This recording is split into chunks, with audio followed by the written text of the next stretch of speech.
Time for magic. Magic, our favorite thing. Hopefully I don't just punt off the first two matches today, like I did yesterday. Not sure why this thing's up. But yeah, play first. Hand's fine. Missing a cheap interactive spell, but you can't really mulligan it. And this is kind of a cheap interactive spell when you're on to play. It's not exactly, but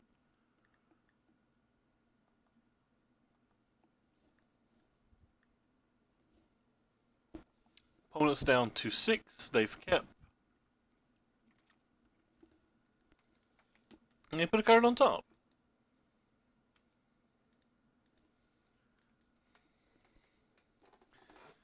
What is Avid?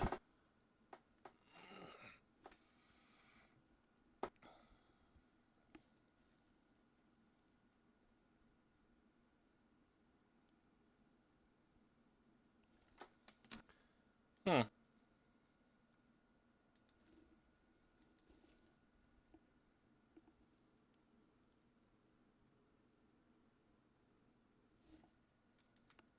We'll try to play a little better today than we did yesterday. We played horrible yesterday.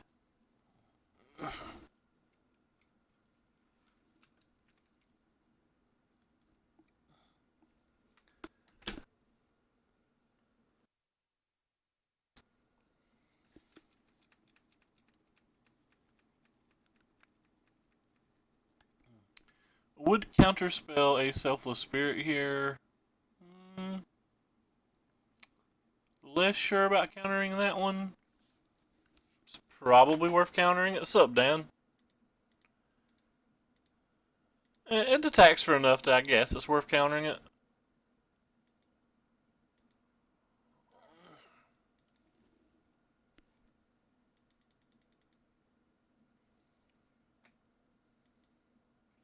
I'm gonna assume this match isn't particularly wonderful or particularly unwonderful. I think it'll depend on basically if they draw Monument. I think we're fast enough to beat most of the non-Monument draws.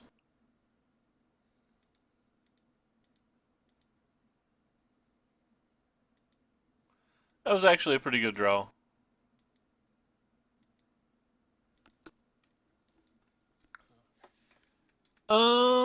I'm considering it. It depends on when the stream ends, whether I have enough time to or not. I hope to be able to.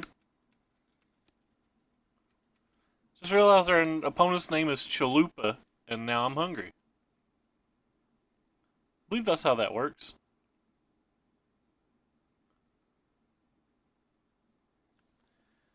I guess I have to counterspell that, even though I kinda don't want to.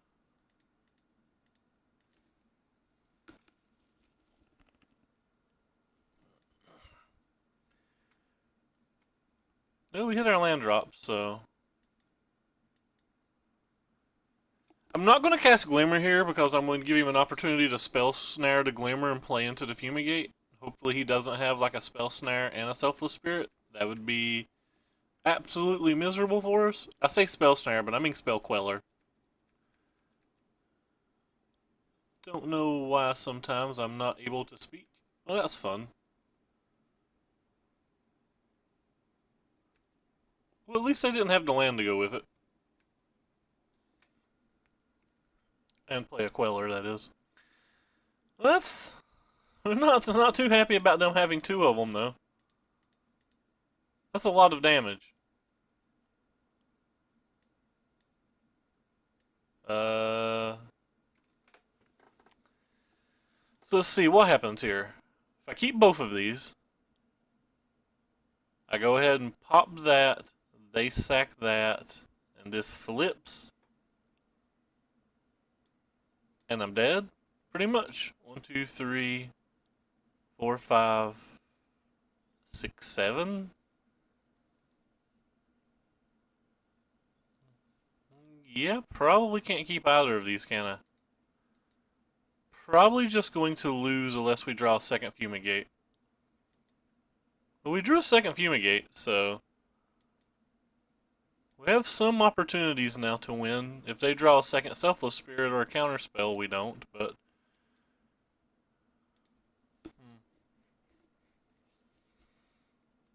Could just play that on that, but...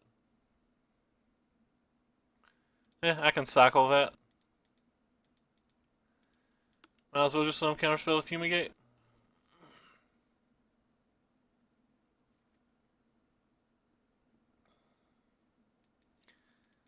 So it's an attack for 7. I'm not technically dead. If they had a counterspell or something, we're definitely dead. Thank you for the host, Brunson. I noticed you streaming this morning, but I was half asleep. I wasn't able to really come in and watch.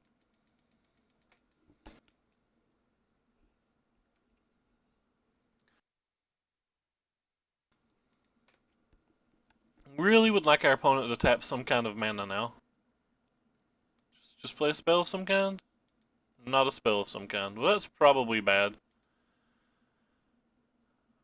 That's another Fumigate, but if we don't survive this turn, the second Fumigate doesn't help a whole lot.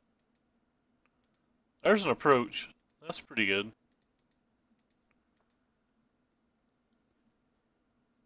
And if it's a counterspell, we lose. Well, obviously, they drew 2 cards, they had to hit it. That's pretty unlucky for me. They have like 2 of those spells in their deck, and they were hellbent.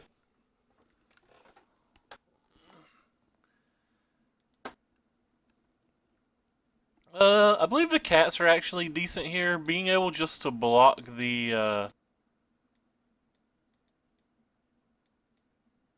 big dude on the ground's kind of important.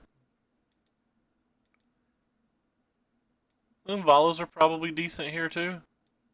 Probably not going to win ever with any of those spells, but like, stalling seems reasonable. I don't care a whole lot about the monument. Like, we have 6 rafts. This all depends on how many counter spells they draw usually.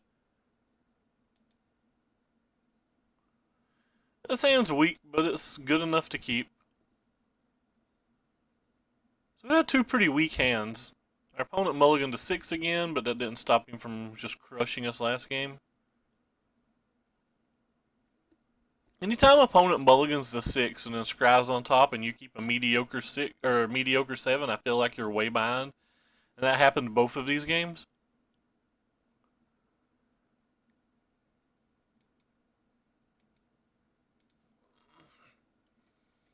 Probably cycle to cast out. It's probably not good enough to keep on its own. And the pile of lands just isn't going to do anything.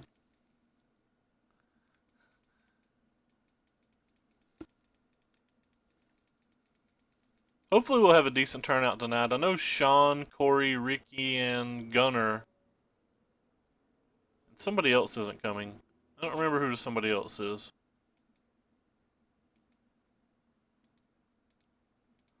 I was just telling Corey, but I don't remember who it is. Another land's not going to help.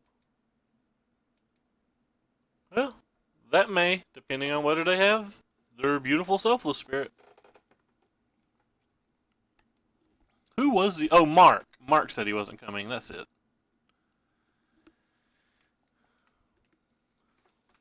Well, I'm assuming our opponent just has a bunch of counter spells, which means we're in a lot of trouble.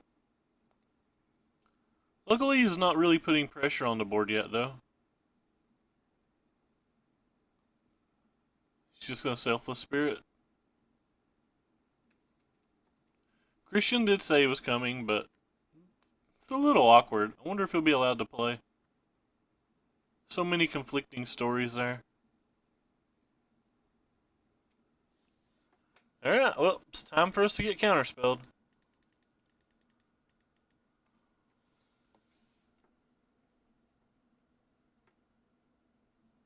Oh lord, no counterspell? What a glorious day.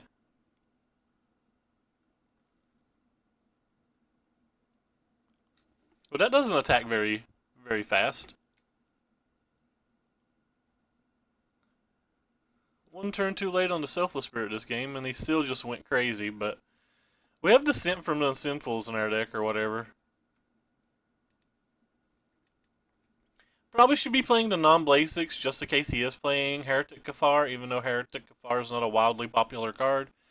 It is in some of the lists, so like probably should have 2 of these in play over 2 random basics, but nah.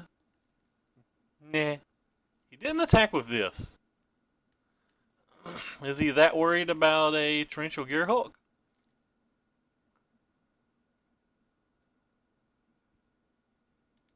Certainly don't want 2 more lands. Bottom. Oh, he drew a kitty cat. Meow meow. Kitty cat doesn't really do a whole lot though. I guess if he plays, he's got this so he can flip this, so I guess the kitty cat does something. But like, doesn't do a lot.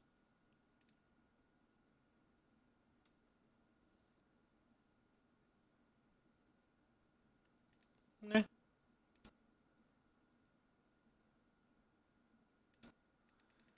Have to play it though, don't really have an option. Have to try to get a few blockers out there. Just take too much damage next turn if we don't. In fact, he'd be lethal if we didn't. Could have saved a cast out for the same effect, but I believe looking for the descent and being able to play the cat is better than just slamming the cast out.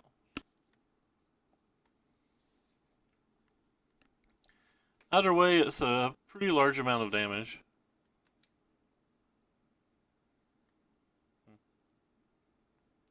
Or we're running on fumes, so to speak.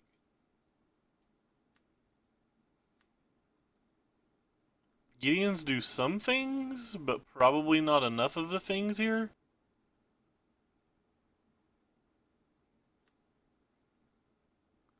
We'll have to attack and try to gain life.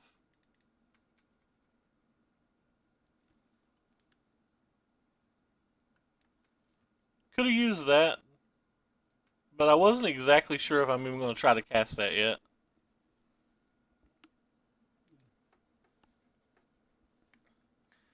It's probably better just to slam this. We're not dead on board, so. If he has a counterspell, we're also not dead on board. I can block this, which is fine. I don't care about this dying and this only giving me 1 life or whatever. Alright, well, we're still alive for the time being. That sucks, Dan. Yeah, you had a bit of a setback this week, that's for sure. Go ahead and easily just throw the cat away. I'm not really worried about throwing the cat away.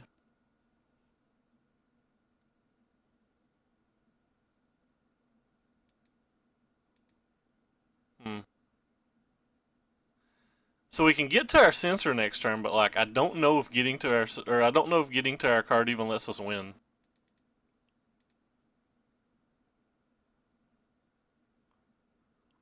Let's just start off by seeing if this even resolves.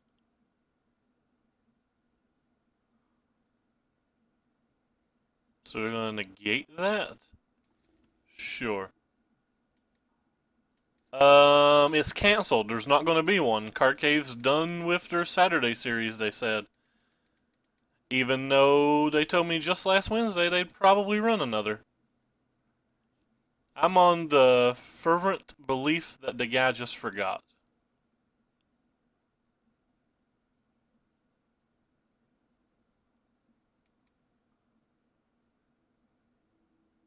But we don't die to this.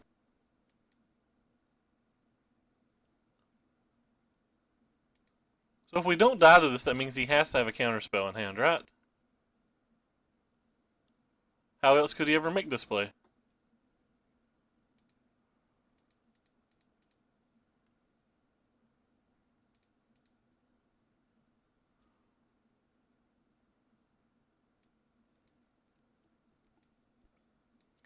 Well, neither of those do anything. Just has to have another counterspell.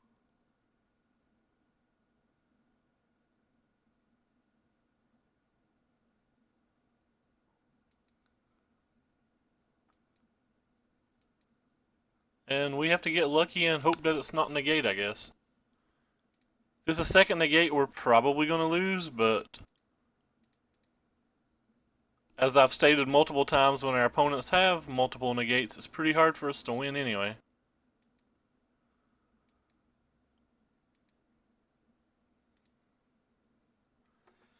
So if I play the approach,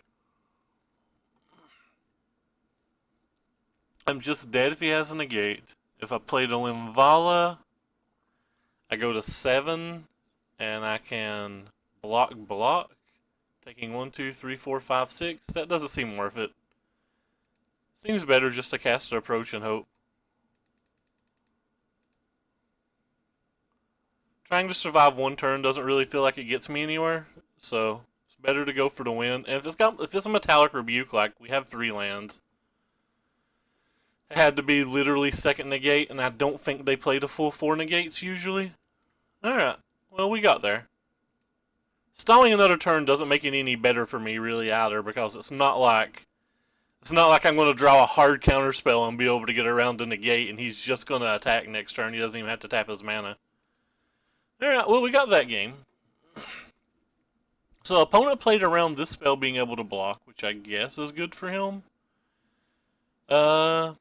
Sensors are probably better on the play than Supreme Wills.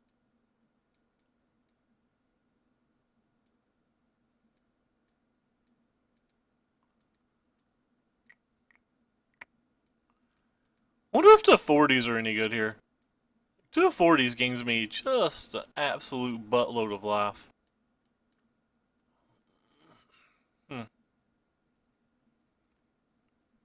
He didn't show us a Gideon, so I may not need cast outs of any kind, but don't really want to go down on more cyclers.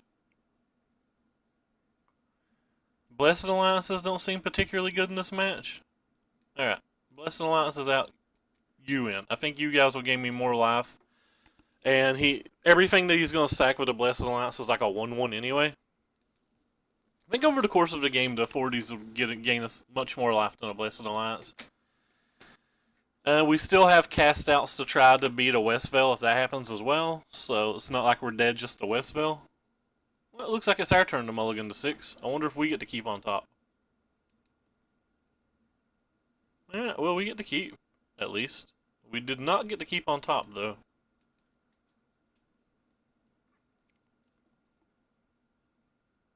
This hand is extremely weak. It's like probably borderline going to 5, but kind of want to see how good this card was the main reason I didn't go to 5.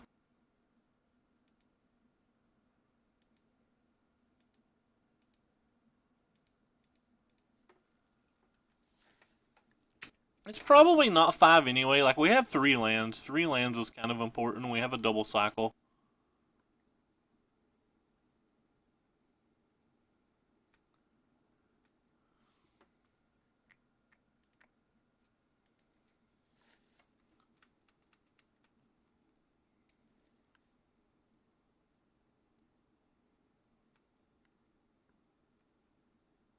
Well, this game's going to be hard to win. Especially if they have any kind of Selfless Spirit and or counter spells.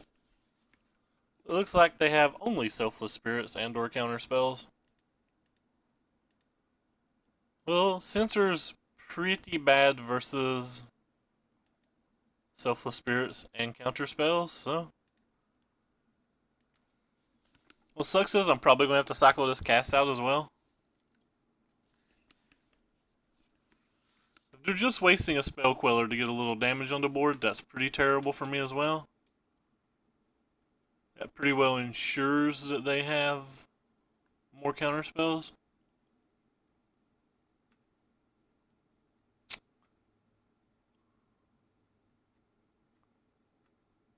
Well, that's pretty bad for us. So now we have to decide whether we're going to try to get the cat in play or whether we're going to save the cast out to try to hit that. I think we're going to save the cast out to try to hit that.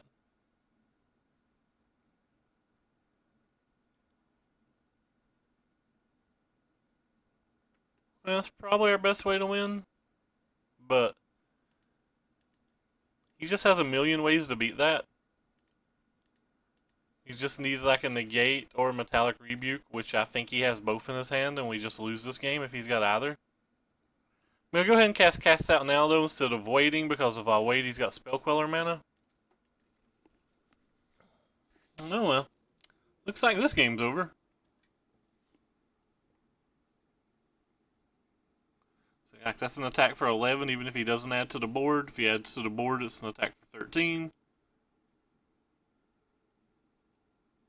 And we don't really have an out. Wow, he brought in Angel of Serenity? There are sanctions? That has to be a terrible card to bring in versus me. But we have no out anyway. We can't kill the Selfless Spirit and the board. We don't even have mana to try to draw to Descend. If I play this, I get 2 blockers, 9 life, 1, 2, 3, 4, 5. Or 4, 5, 6, 7, 8. I guess technically I'm alive, but maybe we can draw in Descend and he doesn't have anything. And that's if my math's right. My math could easily be wrong, but I think I take 1, 2, 3, 4, 5, 6, 7, 8. Think we're still at 1?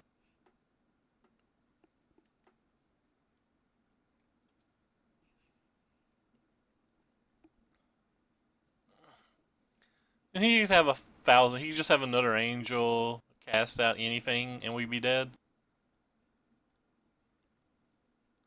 Another counterspell and we're dead. Doesn't appear to have any of those things.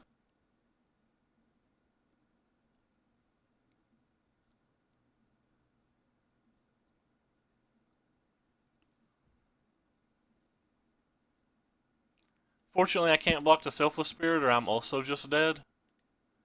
Guess I could block this. It's an 8/8. I can just block it like this and try to get it off the table. Sure.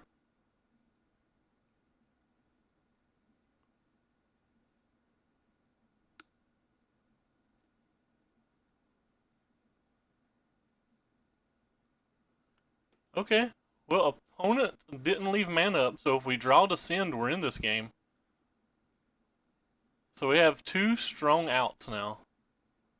Oh yeah, we have 2 outs. We draw either of them, we probably win. Pretty comfortably. That's not either of them. Alright, so do we win just by playing this? Or do we stay alive? We go to 14. We have 2 blockers. 1, 2, 3, 4, 5, 6, 7, 8, 9, 10, 11, 12. Yeah, we're still alive, I guess.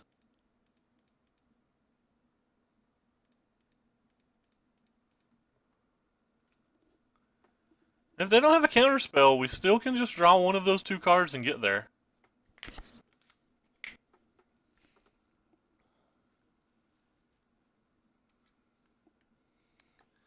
We're looking for pretty thin amounts of luck here.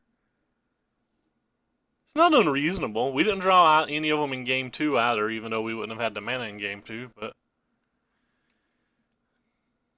Is he just using an Abby? I don't like just using Abby. We have cast outs and everything that can technically beat an Abby.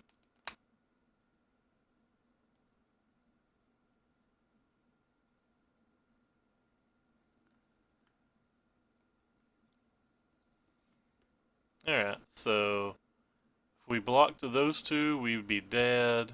So something has to at least block that. 1, 2, 3, 4, 5, 6, 7, 8, 9, 10, 11, 12. So I can kill any one item I want. I guess if anything, it's better to kill a Selfless Spirit, but... So this takes 6 mana to bring back, and it gets rid of one of my dudes. So if I block a Selfless Spirit, I'm taking 5, 7, 8, 9, 10. Which puts me pretty close to dead, but... I guess it still gives us a chance to hit our, in theory, 1 out, or 2 outs rather, one of our 2 outs.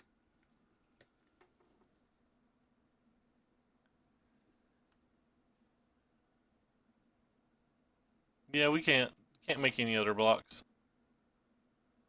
And I don't really want to put that in his graveyard because he can just come back and kill the Linvala. Not that that matters. We're going to have such a low life total that chump blocking's not gonna do it for another turn. So come on, one of two cards.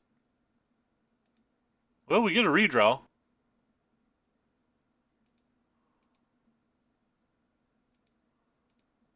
One of two cards. Rip. All right. Well, we lose.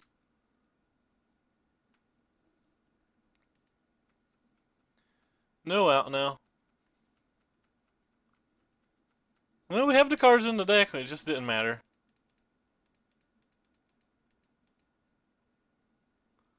And double Selfless Spirit, and we died. So they had to have a negate and double Selfless Spirit, or we were in fairly reasonable shape.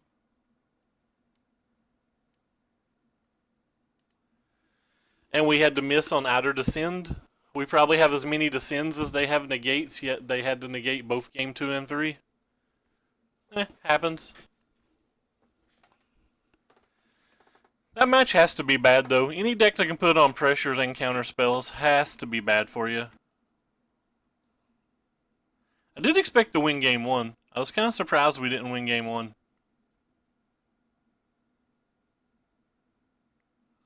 The top deck Metallic Rebuke game 1 was really solid.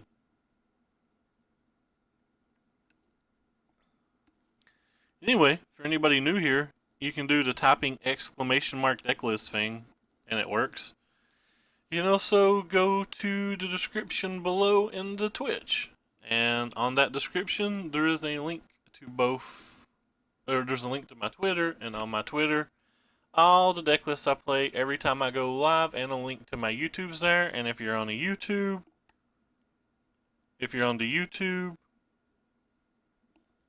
this sounds fine. If you're on the YouTube, all those links are in the description. Sounds, again, kind of weak. We're not really drawing any of our interactive spells early. We have cut down to 6, which is kind of disappointing.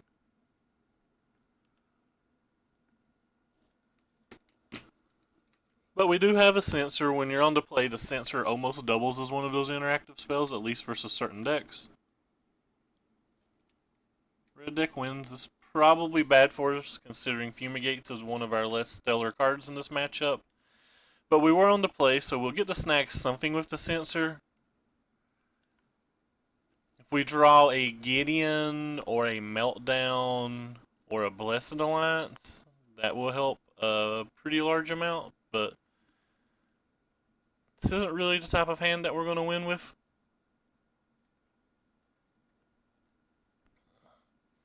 And that was pretty great for them.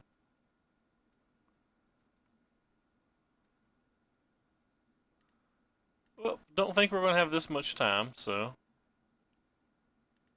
don't think we're going to have this much time. There's a Meltdown. That helps some, but we didn't get any value off of the Censor, so it's probably not going to help a lot.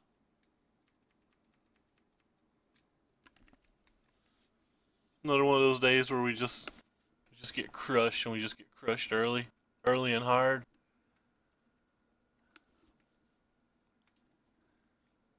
He's played around Censor on every turn as well.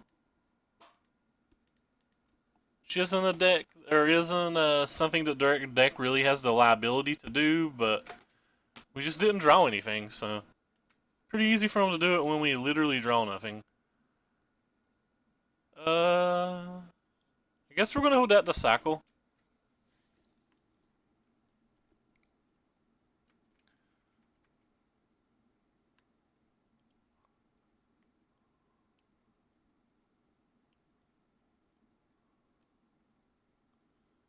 And they played around Censor again. So they'll resolve a Chandra or something post-combat, and that's going to be pretty miserable for us. Go ahead and cycle this thing. Rip.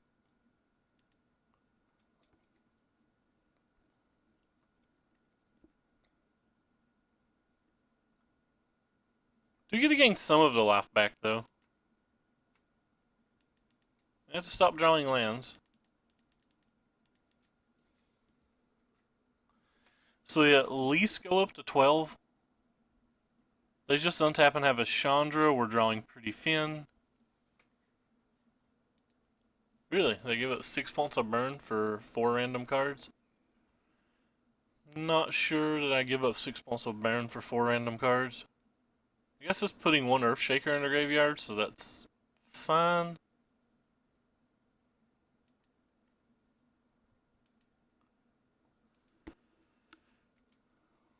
Yeah. Need to draw an approach or something. Need them to stop drawing lands that are killing us as well.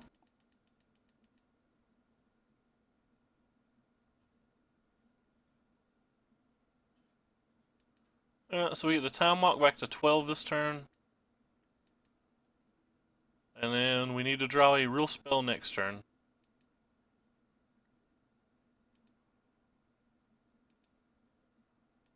An authority would even be playable at this spot.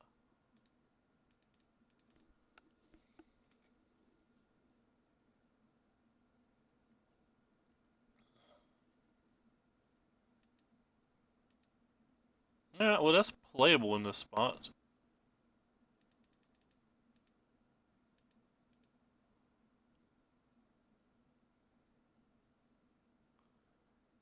And we hit nothing that mattered.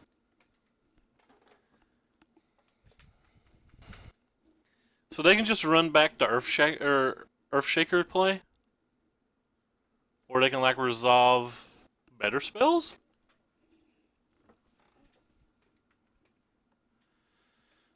Oh, that's a good one. It's gonna put us back down to 8.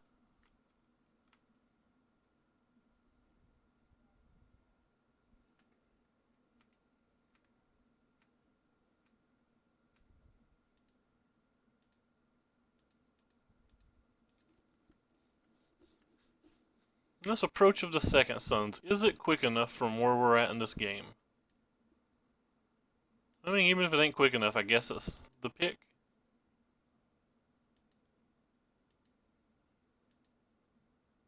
You can always draw a second one. If you draw the second one, it's definitely quick enough.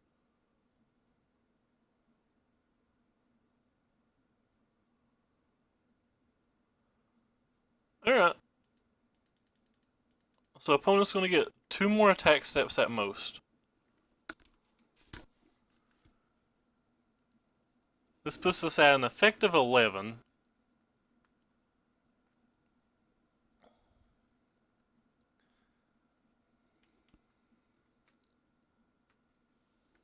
Well, that card was pretty good here.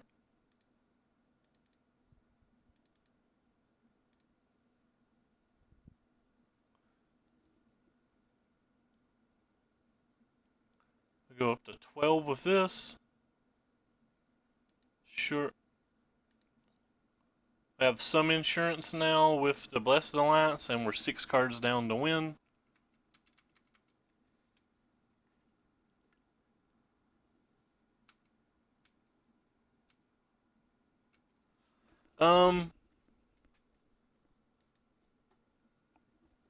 So drawing 4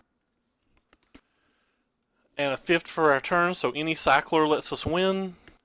If we draw it in those particular 3 cards, so I think it's worth it just to cast Glimmer as opposed to use the Riverlet. Oh, well that works too. Just put them both on top. I feel like we stole this game. And either I counted wrong, or there's another approach on top of our deck. So let's figure out if I counted wrong like an idiot or not.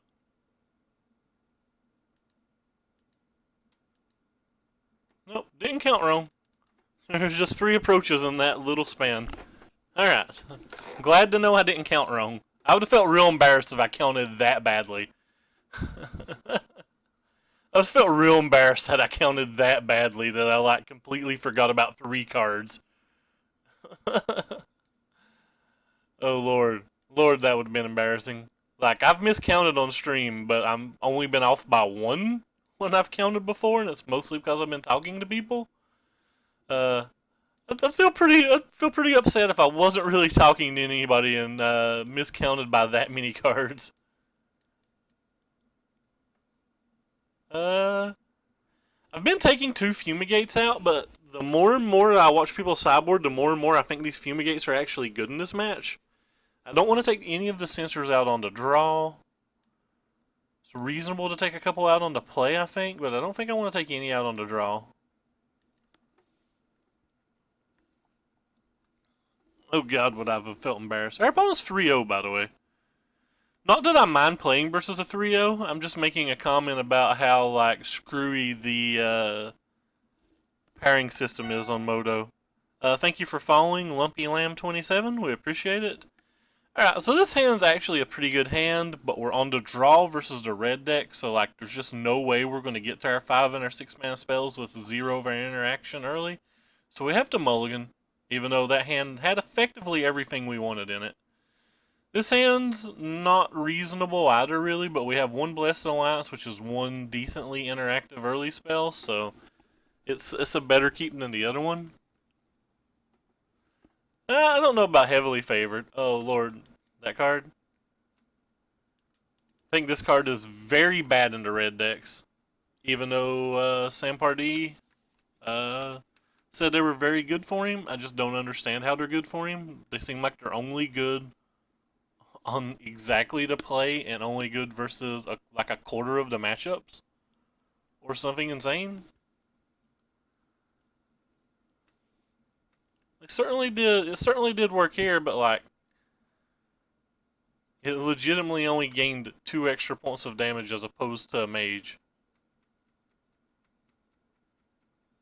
I don't think that's enough for all of its downside. Anyway, these draw 2s aren't really where we want to be in this match, which is why we sideboarded out so many.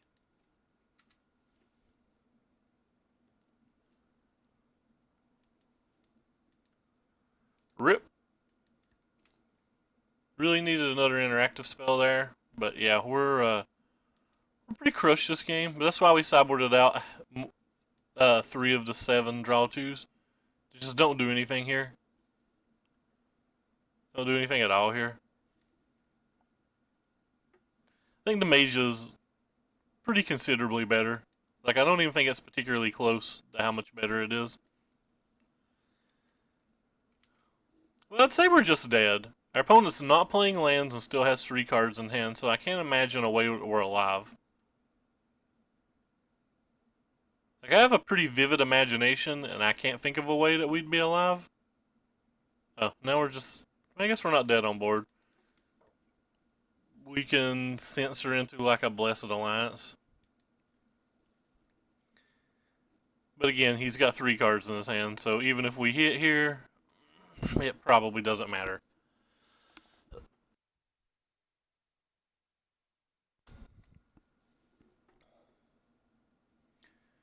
Yeah, hopefully we'll find a little bit better draw game 3. We mulligan though, so like... Yeah, the, some of the 7th, I think they're 7th edition, I think some of the 7th edition arts are pretty cool. I think we're fine just running it back like this. Again, I just don't think Supreme Will is that great on this match. Trying to tempo them seems like a lot better, and I don't think I have room for both. Could maybe cut another Glimmer out of the deck. This hand's okay. This hand's not great by any means, but we do have an authority, and we do have one interactive spell. Our interactive spell's not going to come down till turn 3, though, which is unfortunate. And we have a 6-drop, which... they're not particularly good in this match, especially now that we've cut some of our 2 mana spells, but they do something if the game goes that long. Their opponent put on top, so as you'll hear me say many times on stream, when I keep a mediocre 6 and our opponent keeps, or sorry, I keep a mediocre 7 and our opponent keeps a 6 and puts on top, his hand's probably vastly better than ours. Thank you for the host, the Oracle 888. I appreciate it, man. That is exactly not what we wanted to draw. Yeah, I did. This worth like $190 or something like that when you sell it, and eBay's going to take 18% or 13%. So like, it's like $160-ish prize, I guess.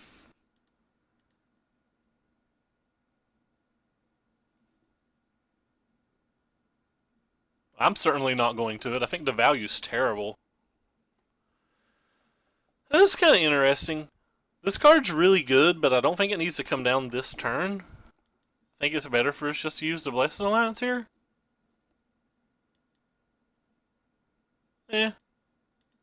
We can hit a land for the Blessed Alliance and maybe get some more value out of it.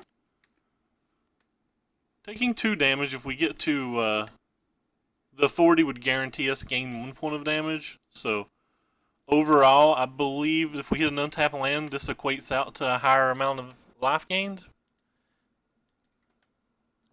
So like we took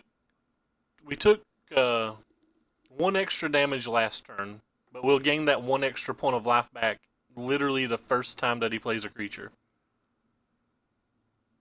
The Ode Planeswalkers there was a lot of money in the Ode Planeswalkers because they were much more limited to this one. The last time I checked, you could still buy these Planeswalkers just from Hasbro.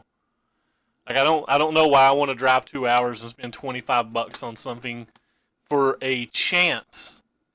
Well, it might not even fire for the first spot. Like I'm not guaranteed. I don't think it's guaranteed that it'll fire. And even if it does fire, I think it's just a chance to win something that's not that much more value. I'm spending $25. I would just much rather go play in an IQ or a Grand Prix trial or like 100 other events.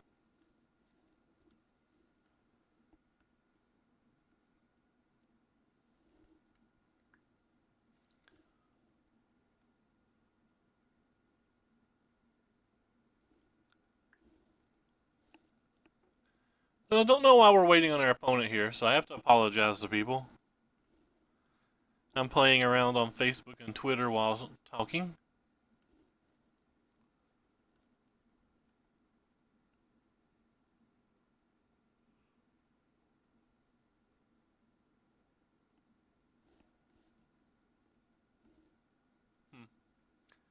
Don't know why my opponent is being so slow.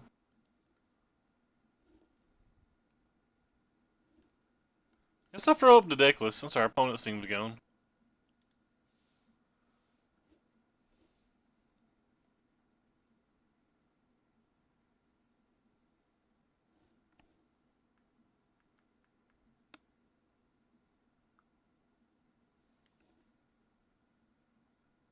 He still ain't back. I have my sound turned off, so it's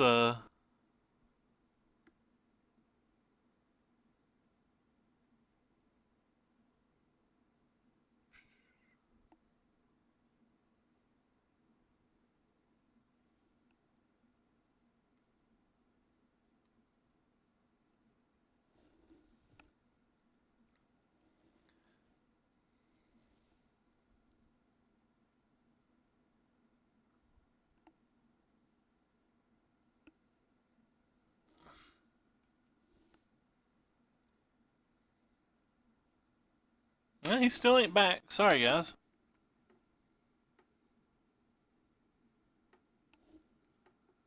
And nobody's really talking, so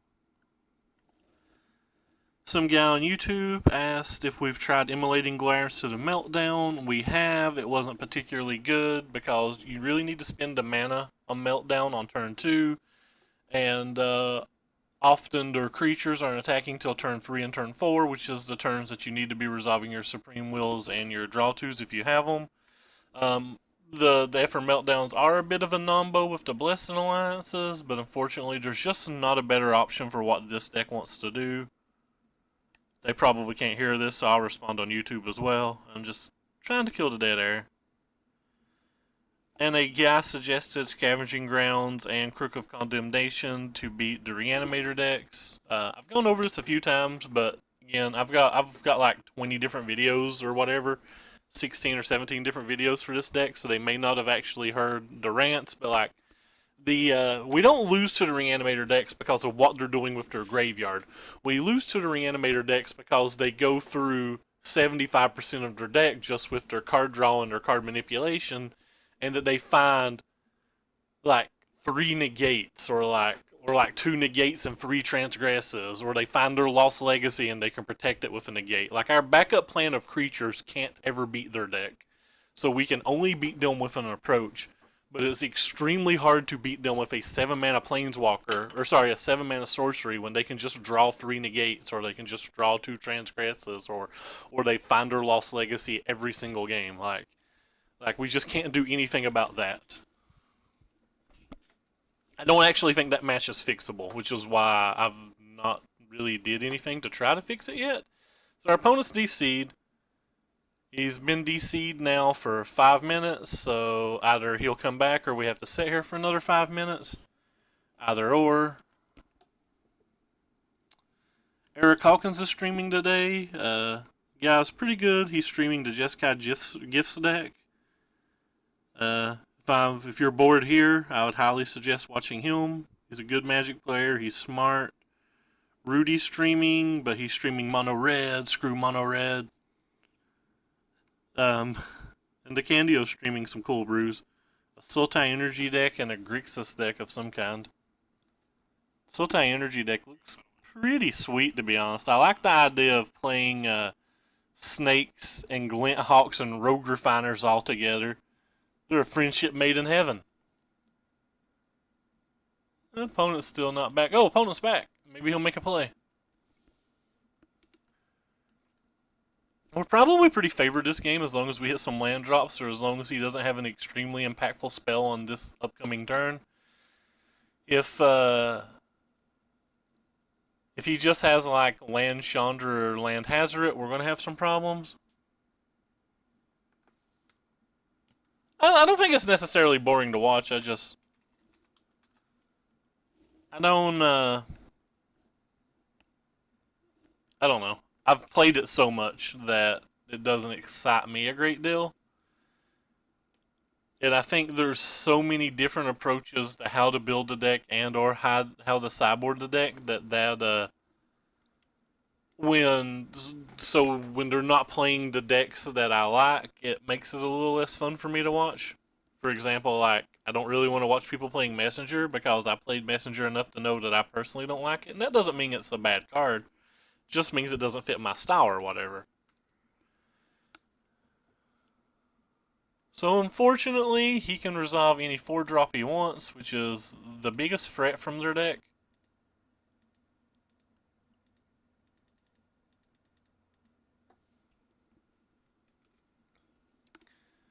We have 4 cast outs though. Oh, they kept the Beaumont. That's kind of interesting.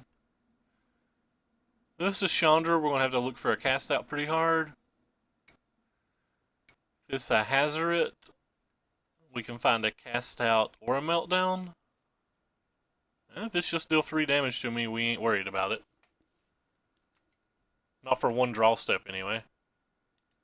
So we're definitely going to play this, and then we're going to pass. Hold up Counterspell or whatever, look for another land for the Linvala. Hazoret can attack, which is fine. They're going to be able to draw a lot of cards with this Beaumont Courier, though.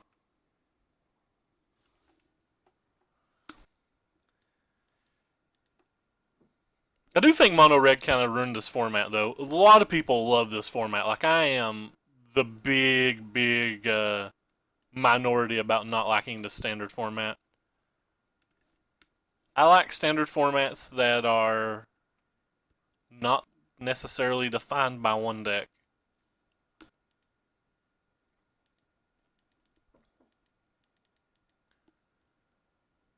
So we at least want 1 land here. Might would keep 2. But I can't imagine I'm keeping any cards that doesn't involve at least 1 untapped land. Don't want to tap land.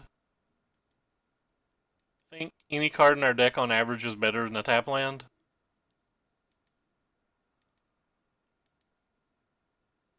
Alright, so we're just going to slam this. He gets to draw a whole bunch of cards, but there's nothing we can do to stop him from drawing those whole bunch of cards anyway, so. And we obtain an extra 3/3. And we're back to 19 life. All things that we're happy about.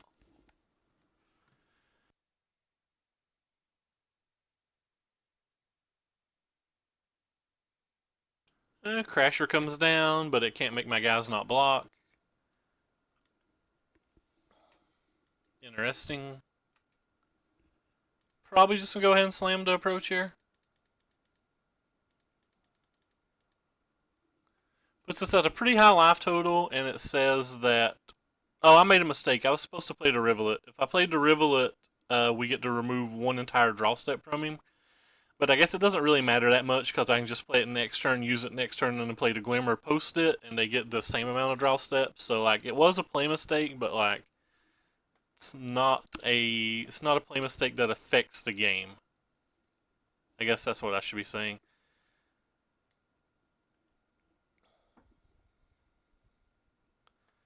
Alright, so that can't attack next turn, so I really don't care how many cards he draws. Like, he can just draw the cards whenever he feels like it. He only gets one more attack step and he's got to deal 22 damage or whatever. Pretty hard for him to do.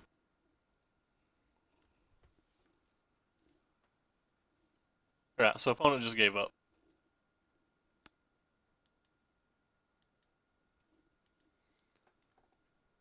Yeah.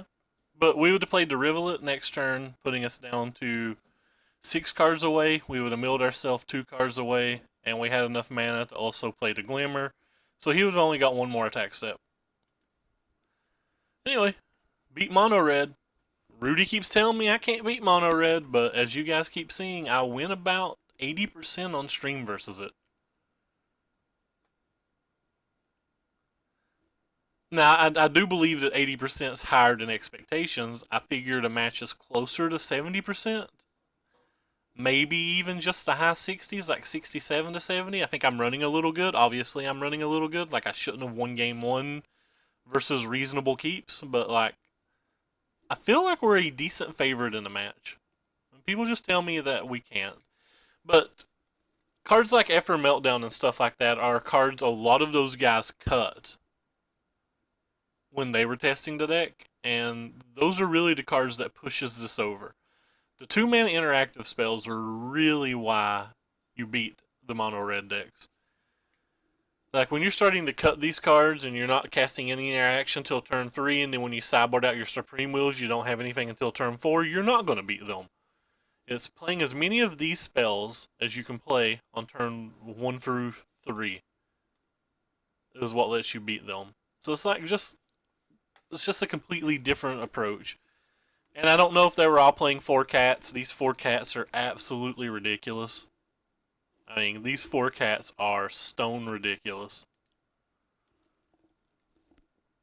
Anyway, we have another match. We're on the draw for the first time today, and we're playing versus Dolphin. We have an interactive spell, we have a counter spell, and we have a draw to. This hand's way above the line for a keep. This hand's pretty good. This hand's not good versus a mirror, but it's also not bad versus a mirror because we already have an approach in our hand, and typically in the mirror, whoever plays the first approach wins. But we lost a dice roll, so that doesn't necessarily mean we'll get to play the first approach. And that's not always how the match comes out either, that's just how it typically comes out.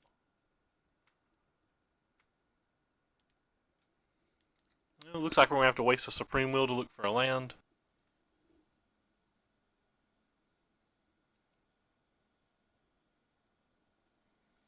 It's almost worth that. We'll make sure ours gets through a sensor. We want the land more than we want anything right now, so bottom any order. He can get whatever he wants. It's not a spell he can resolve on 4 mana that we care about, and I'm sure there's not a spell that he cares about that we can resolve on 4 mana. Port Town. Maybe he's playing a different deck than I thought he was. Maybe he's playing the Gearhulk build.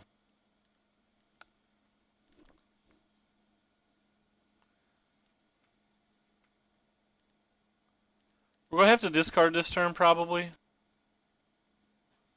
But we have this meltdown that we don't care about, and we want to make sure this doesn't get censored. Not letting them get any value off their censors is pretty important. And we have the second approach, so that's wonderful for us. Now we just have to make sure we hit lands for 7 turns in a row.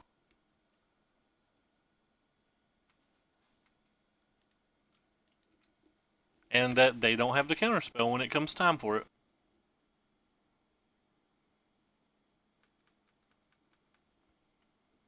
At this point, it's again just all about hitting land drops. Oh, they got Westphal. They're probably a Gearhulk control deck. We don't care if they're a Gearhulk control deck. We have a cast out to beat the first Gearhulk.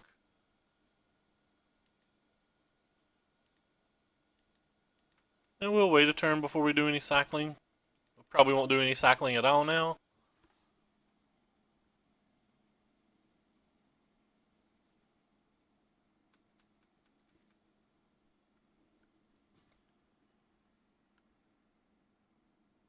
Mismatched lands, friend. Not a fan of this. Alright, well, we'll draw two. And we didn't hit anything that mattered. Cycle. Have every card we want in our hand, so it's just about cycling and hoping he doesn't have a second approach. If he's got a second approach, we don't really have an out in our deck. But this mirror match is pretty miserable, especially pre-board. It's just who has it. So like if he just untaps and has it, there's literally nothing we can do. And if he doesn't untap and have it, like there's still not a lot we can do.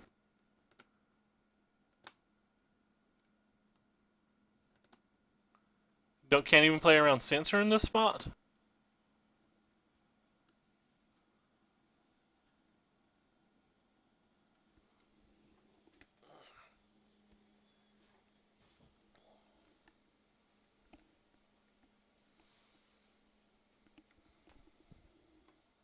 Well, he didn't have it. We can't really go for it, and we have a Supreme Will now, so I don't think there's any reason for us to go for it. Just try to counterspell his if he plays a second.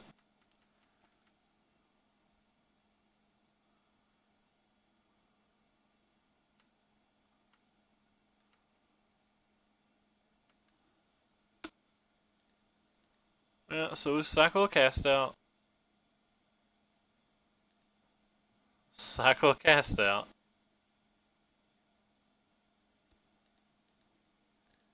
Cycle a land. And we hit our land. So 1, 2, 3, 1, 2, 3, 1, 2, 3. So we can play double Supreme Will and pay for his Supreme Will.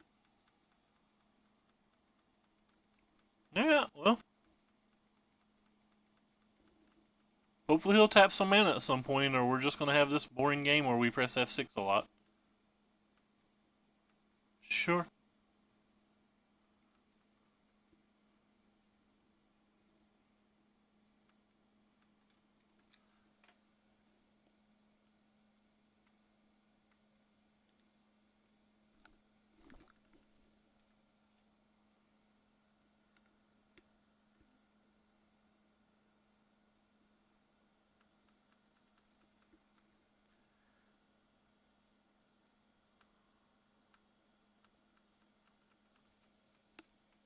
He's already gone through 2 Supreme Wills, but he's not going through any Censors.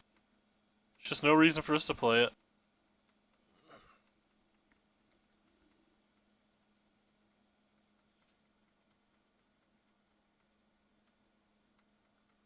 He can't pay for 2 Censors yet, so as long as he can't pay for 2 Censors, there's no reason. You can pay for a Censor and 1. So like the next time he plays a land drop, we have to just risk it.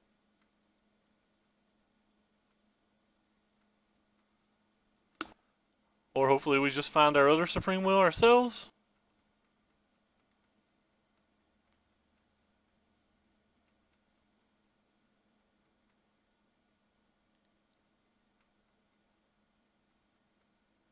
We can pay for 1 Censor, so we have to risk it next turn. We don't even have an option anymore. We can just untap and pay for both of our Supreme Wills. So we're hoping we draw a land.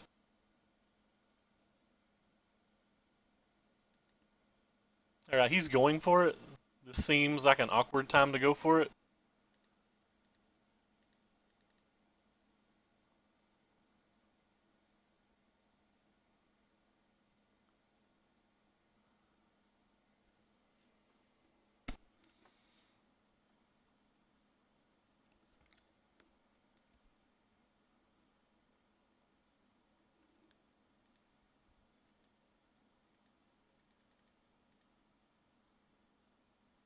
If they added negates to their main deck, he got us. Didn't add negates to their main deck. Yeah, don't think he should have went for it. It's just too easy for him to wait for one more land.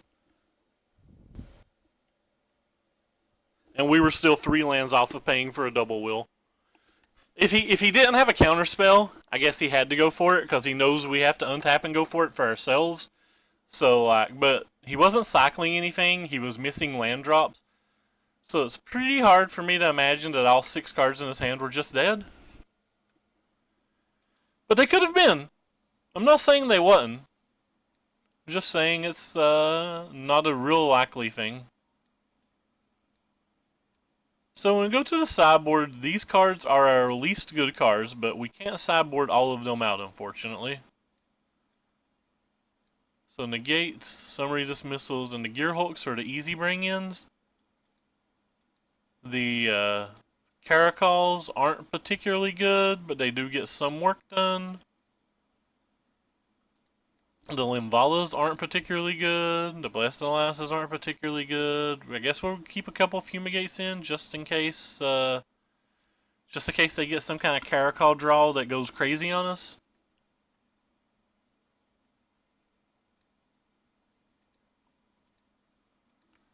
We'll try this.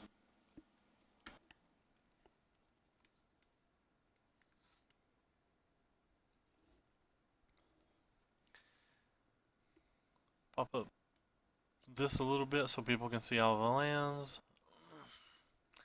Wish this deck was more playable in paper.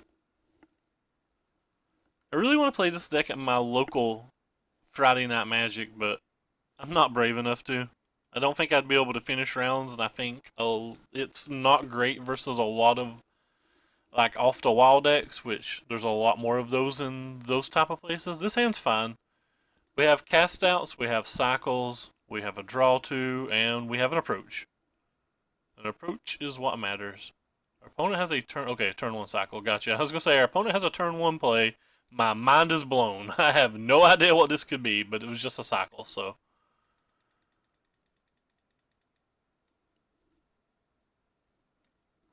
It's just a cycle. Yeah, pretty safe for us to cycle as well then. Rivulets is kind of nice for us. Gives us some extra play on making him not draw a second approach sometimes.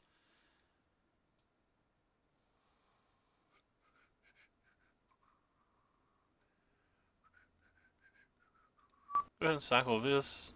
If he has a 2-drop, he got me. Couldn't counterspell it anyway. So our hand's shaping up very nicely. We've got a draw 2 to bait to look for a censor and a gate, and then we have the draw 2 we want to draw. We have a hard counter spell for a cat, if that's what he happens to have. We have a negate for an approach, if that's what he happens to have. We have a rivulet, which lets us get to our approach a little bit quicker, but again, this match just isn't very easy. I hold my rivulet back a little bit so maybe it won't be on his mind and just play the plains.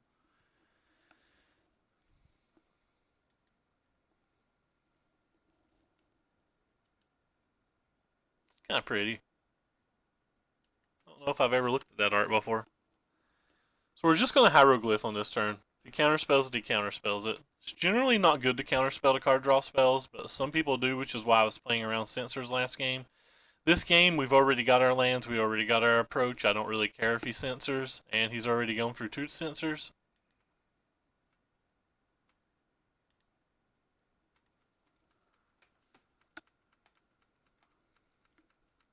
So he used 1 Dispel early. Means he might just have a ton of counterspells. Our version's not really set up to beat the mirror.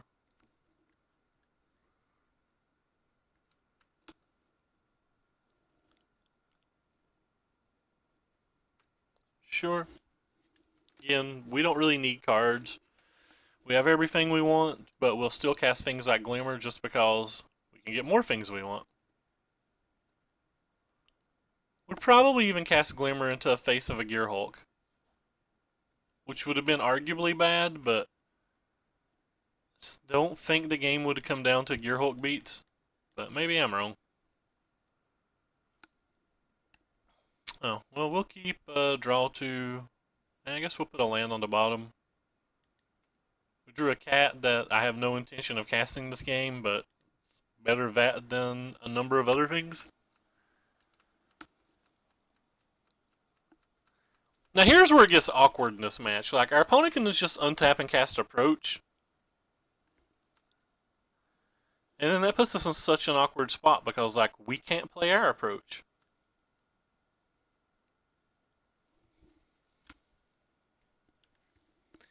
Generally, whoever plays the first Approach takes a commanding lead in this game because their opponent has to be weary of it the rest of the game.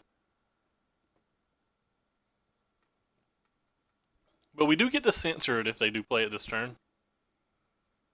It's just kind of nice.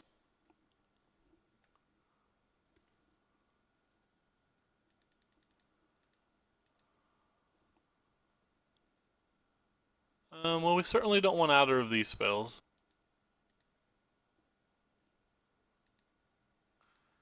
So we'll censor it to make sure he doesn't at least draw it back. That gives him less of an opportunity to use it.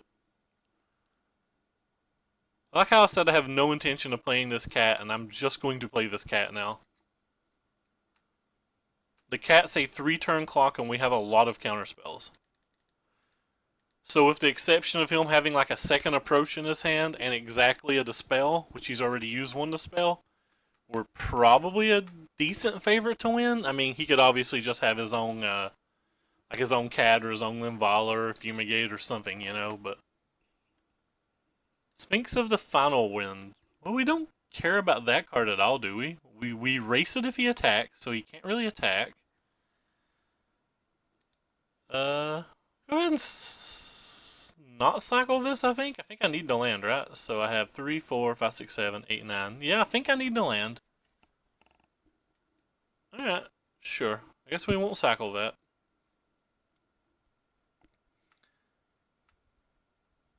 I don't need to land anymore.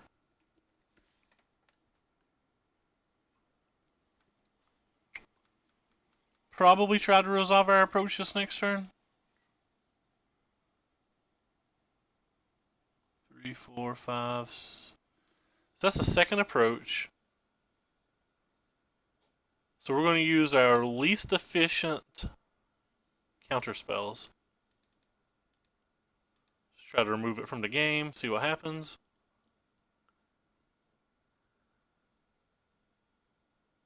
It's interesting. I wonder if he drew another Ven. Opponent can't really attack here. That's an odd time to use that.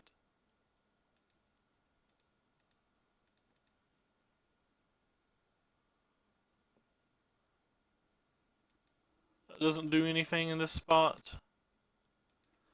There's another cat. The other cat doesn't do much, does it? He didn't show us a negate last turn, so that means I guess we could just slam our own Approach. What's the likelihood that he has a third Approach in his hand already? Probably not high. Don't care if he counterspells it.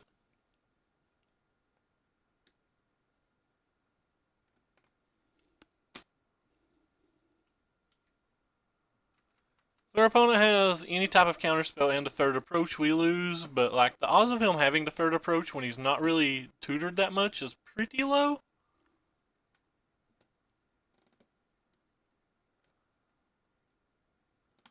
My father-in-law... Oh, okay, never mind, for cars. For some reason, when I read law, I thought you were saying he was a lawyer, and then it said good deal on cars. I was like, James, you're being weird. Stop it.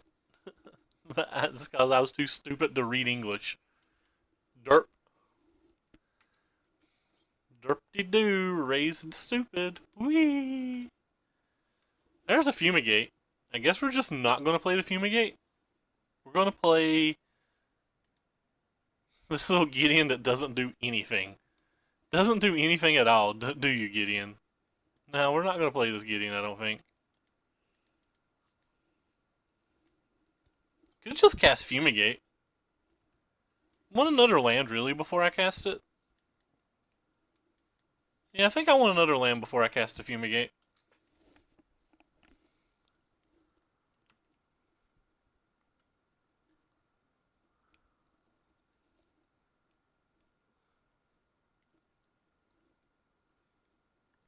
My opponent's starting to hit his draw twos now, which is pretty good for him.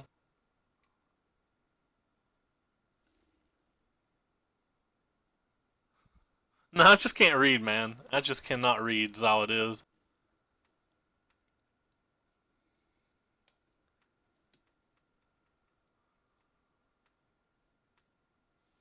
Hey, there's another Rivulet. I kind of want to just cast something. I kind of just want to cast a Fumigate now.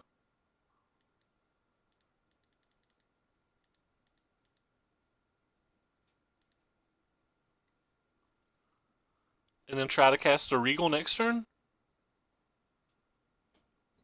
Maybe not the Regal. Maybe just a Gideon next turn.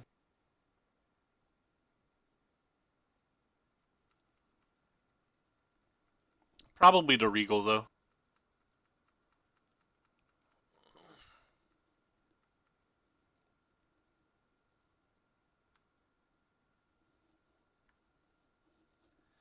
Alright, well, our opponent's tutoring pretty hard right now. May just be the Gideon if he's not going to make tokens. Yeah, it's looking like it's just going to be the Gideon. Puts me down a turn on trying to kill him, but gives me some protection to dying. Alright, well, our opponent effectively just looked at his entire deck. So, I'll be shocked if we get another turn. I'd be just shocked if we get another turn from here. We do have 2 counter spells, though.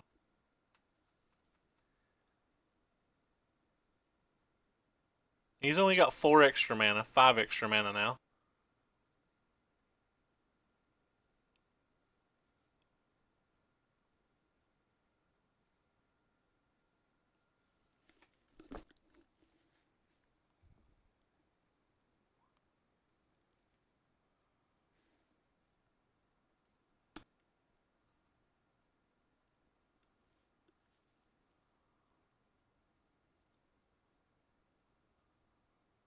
Well, that's another Sphinx. I guess we're not just casting the Gideon then.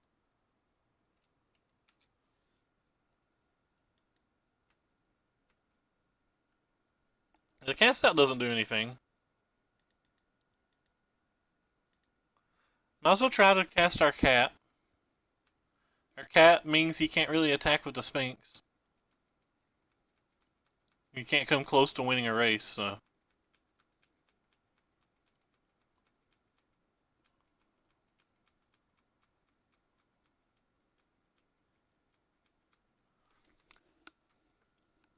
I wonder what's the odds I should just mill our opponent for 8. He's looked at nearly every card, right? So, like, if I just mill him for 8, the odds of him getting an approach doesn't really work.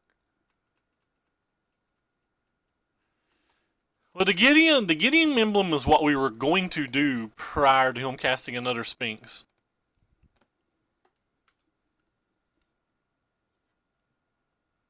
The fact that he can just untap and kill it with the Sphinx means we can't really do that.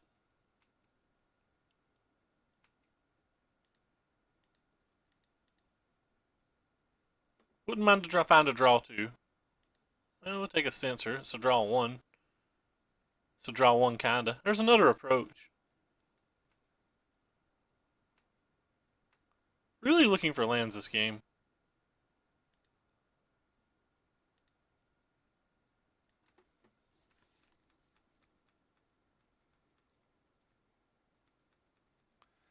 So we need one more land to cast all of our spells.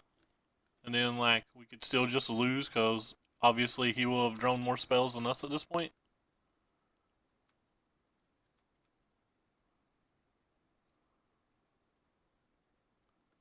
If we get one more land, we'll probably try to cast our approach though and see what happens.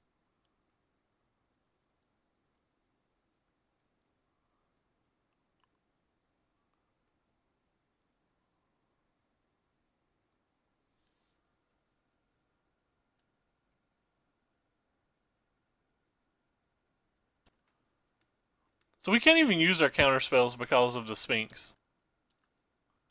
So we're pretty well dead at any point he wants to kill us. If he just has 7 mana, we're dead, and there's nothing we can do about it. Or if he ever just finds the other approach, we're dead, and there's nothing he can do about it. I think I'm just going to use my 2 Rivulets on him this turn if he misses. It's the argument that I should have did it already. I wonder if he knows this makes his things not be able to be countered.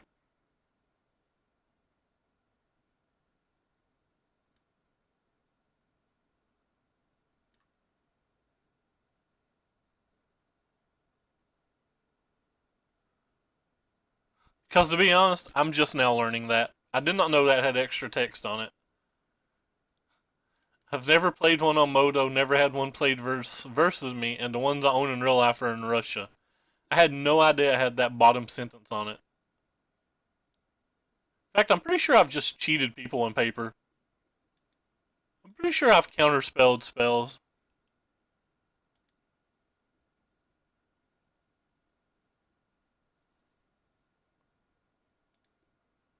Whatever. Kinda feel like this game's over, so. Let's see if we can get lucky.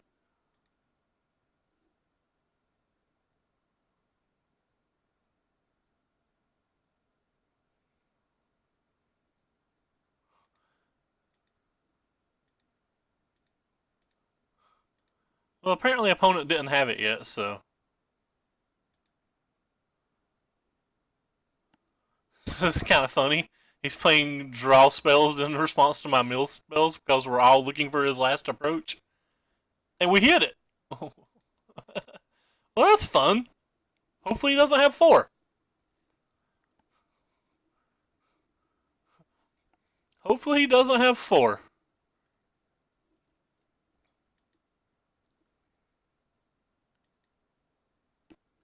Whoops. I actually meant to use my Supreme Will there. That was just a mistake. That was just a mistake. Meant to use my Supreme Will. Probably can't win with an approach, but our opponent only has 10 cards in library, so. It's not nothing. It's probably close to nothing, to be honest. He's got a second Westveil. Yeah, we're probably going to die to damage.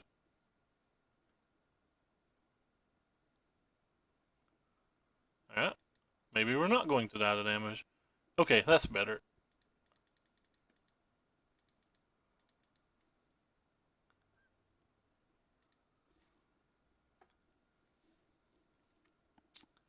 The odds of him not having counter spells are pretty low, though, so.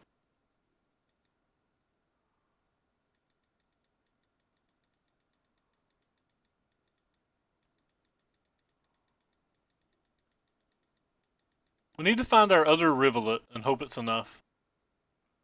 Another Wrath of God would be nice. Opponent's going through 2 negates and 1 dispel so far.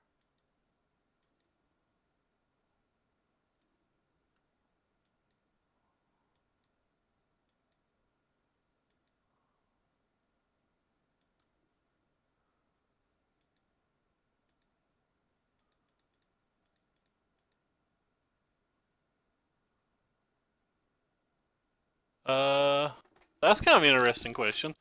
I don't really think this approach can resolve. So if I don't think the approach can resolve, am I supposed to even take it? Or am I supposed to just draw 2 and go for the mill plan? Yeah, I do have another sweeper in the deck. We only sideboarded 1 out. We scryed 1 towards the bottom, so we have 1 in the top X amount of our cards. I've not kept up with how many times we've scryed. So we can either A, go for the win, or B, get the Glimmer and go for the win in other ways.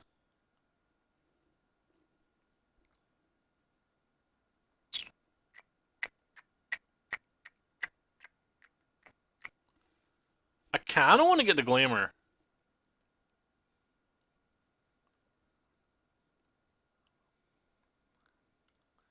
Opponent has already gone for 2 negates, though. So opponent's going for 2 negates and 1, 2, 3, 4 Supreme Wills.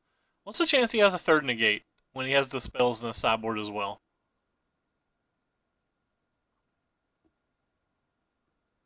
He's also going for 1, 2, 3, 4 sensors. So negates and Gearhulks is all he can have? So like,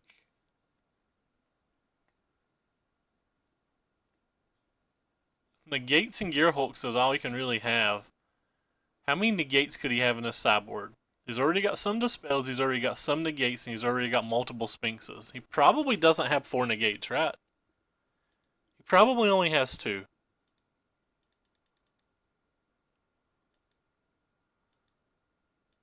I mean, if he just come bared down on us with like a million cards in his sideboard to win the match, there's not a lot we can do about that. I think it's hard for him to have another negate. It's clearly not impossible, but I think it's hard. Like, we know he doesn't have a Supreme Will, we know he didn't have a Censor, and the spell doesn't do anything, and he's used 2 negates. How many more negates could he possibly have?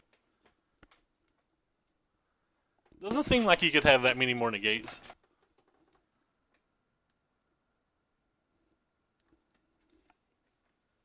Yeah, well, we got that match.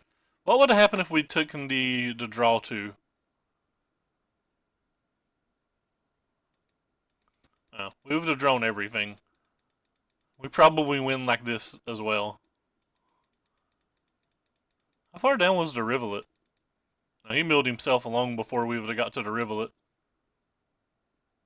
Oh, never mind. Anyway, next match. That match was kind of interesting. I just don't think he could have many more negates there. I think it's worth going for the risk, or going for the win. If anybody disagrees with me, let me know. Thank you for following Fast Fizzy. Appreciate it, man. I've had subs all 4 days this week, Monday through Thursday, which blows my mind.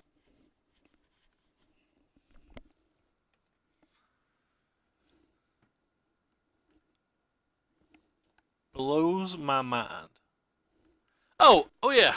So if you're in the Twitch chat, you can type !decklist, or you can just see this beautiful thing on the screen. Also, if you're in the Twitch chat, you can look down below in the description and find a link to my Twitter, which you should probably go follow because you can see every time I go live, every deck list I play, and a link to my YouTube. The YouTube's not great right now, but we'll get better in the future, and if you're watching on the YouTube, everything's in the links below. Alright, so this hand's fine. We have an interactive spell, we have a counter spell, we have a bunch of cyclers, and we have 3 lands. So this is roughly every card we want as an opening hand. It like gives us our most options early game. Teamer, it's a fairly decent match for us. Could still be like some kind of brew or something, but if I see Botanical Sanctum in the tune, I'm just gonna assume that it's Teamer.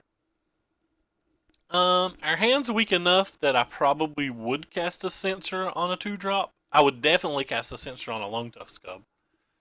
Longtusk Cub can just GTFO. Servant's a little more questionable. Without a Wrath of God in our hand, I would probably get a Servant as well. Alright, so we'll just go ahead and censor, or cycle this. I don't know why I said censor. I'll go ahead and cycle with this cast out too. Most of them don't have Planeswalkers main deck, and we need to draw lands, and we need to draw probably a Fumigate at some point, but mostly lands. This opponent's found Double Mountain already. We have double Counterspell. And we have a Draw 2. And we have a Blessing Alliance. Our hand's pretty good. We'll definitely censor that guy. And or Supreme Will it. Alright, we'll definitely censor that guy.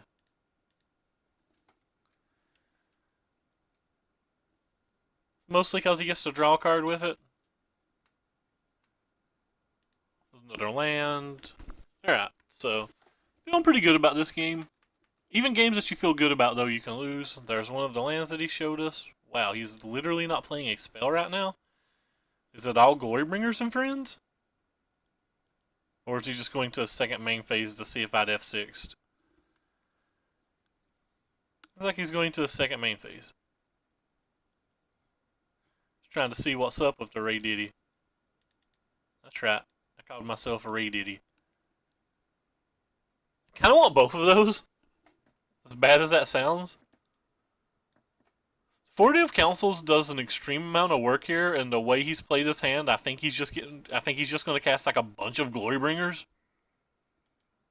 Well, we're not going to keep that. I guess we're not going to keep this either. He has just a bunch of Glorybringers. He has just a bunch of Glorybringers.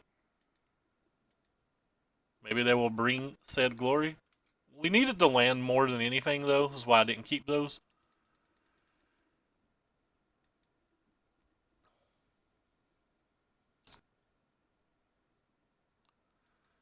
We have Triple Blessed Alliance now. Triple Blessed Alliance will do some amounts of work. Yeah, well, there's nothing we can really do about that guy.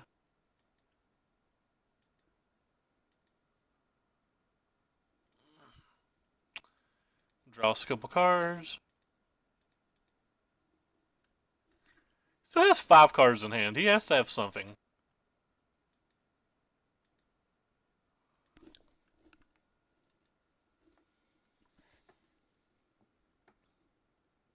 Yeah. I mean, he probably has some number of removal spells and a couple Glorybringers. That would be my harder guess if I was making a guess. I guess I'll just Bless an Alliance and gain 4 life, and then he gets to resolve whatever he wants this turn. Anything short of a Planeswalker, though, and I guess I don't really care if he resolves it.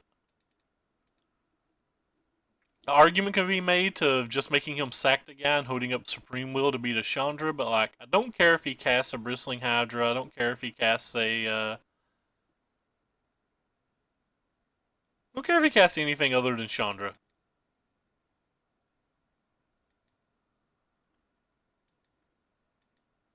Even if he casts Chandra, it's not that bad for me.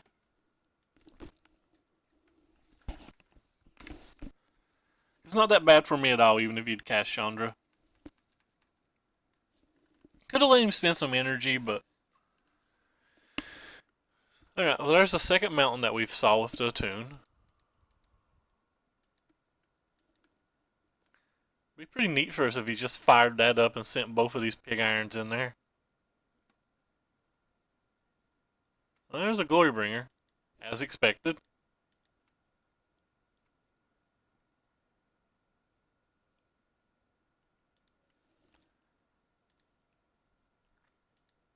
Let's gain some life. I make him sack one.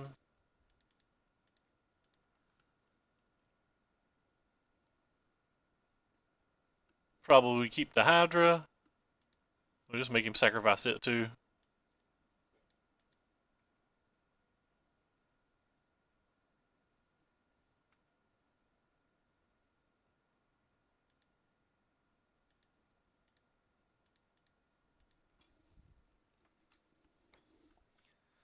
Could have did that for the Long Tusk Cub as well to get some energy, but honestly, in my mind, I've felt like this game's pretty much locked.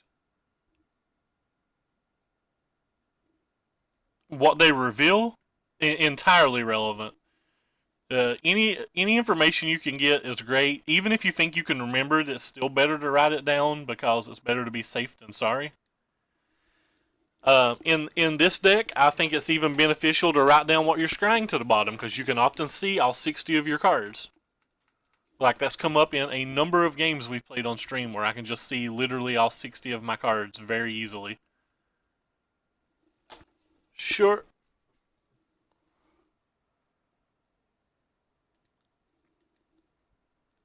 I haven't ever done that yet, but I do think it's relevant.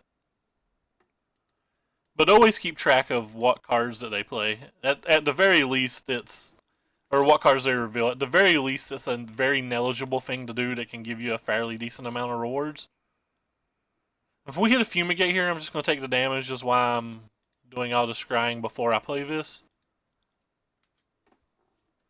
There's a good chance that both of these cards in his hand are like lands or removal spells of some kind.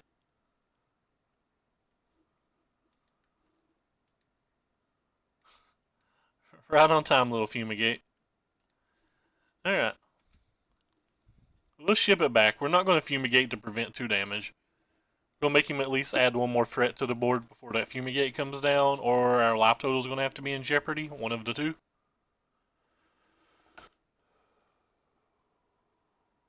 As of right now, neither of those things are things.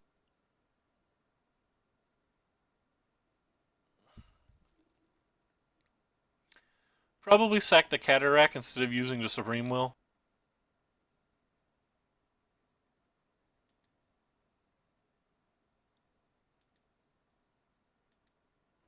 And we'll do it during the attack step because I guess we could hit another Effort Meltdown and prevent some damage.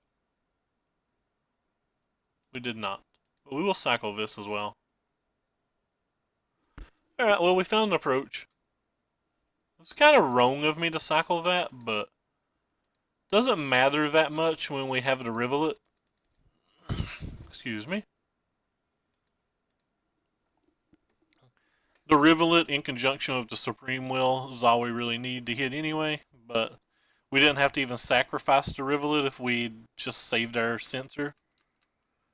Like I said, I've kind of just on autopilot this game. I've not thought our opponent could win for many turns, and I would have been beyond shocked if they could. In fact, I'd still be shocked if they could.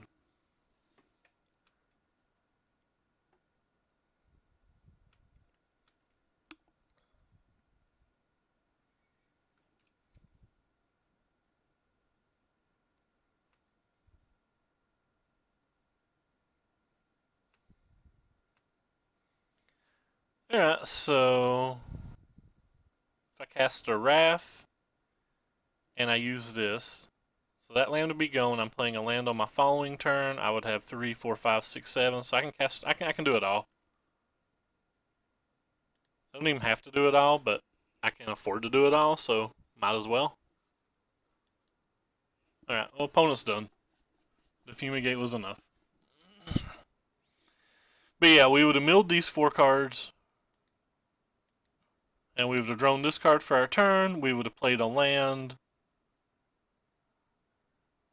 which we would have had 10 lands, and then we would have pressed the Supreme Will to get the approach. Anyway, the sideboarding plan. I like all of these creatures because they buy a decent amount of time, even though I'm actually deciding that the Regal is not as great as I used to think it was in this match. But as of right now, I'm still going to try it. We take out some authorities because they're a little not good, even though the 40s are good versus Big Chandra and Glorybringer, so it's actually arguable that I should be leaving them in the deck. Paul Rizzo left them in the deck at the Grand Prix. There's a good chance that I should still have these in the deck. At some point I need to try to figure out what I would take out for them. It's not about me not liking these cards, it's about me not knowing which of my cards are worse than them is the main reason that they're still in the deck, or that I've not been bringing them in. Like, maybe they're just worse than the Regal Caracals, but the Regal Caracals have done a lot of work because you don't always resolve a Wrath versus the Negate deck. I don't know.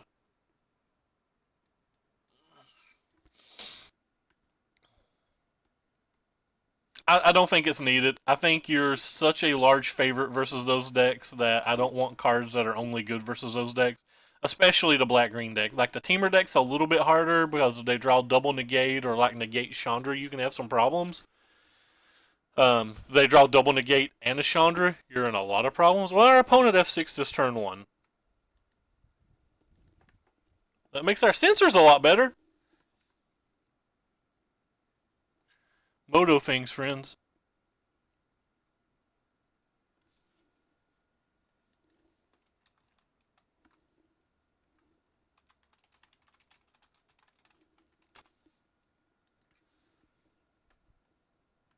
Opponent F6 is turn 1. The last time I F6 to turn 1, I won. Alright, well then our opponent's shame scooped. Well, that sucks.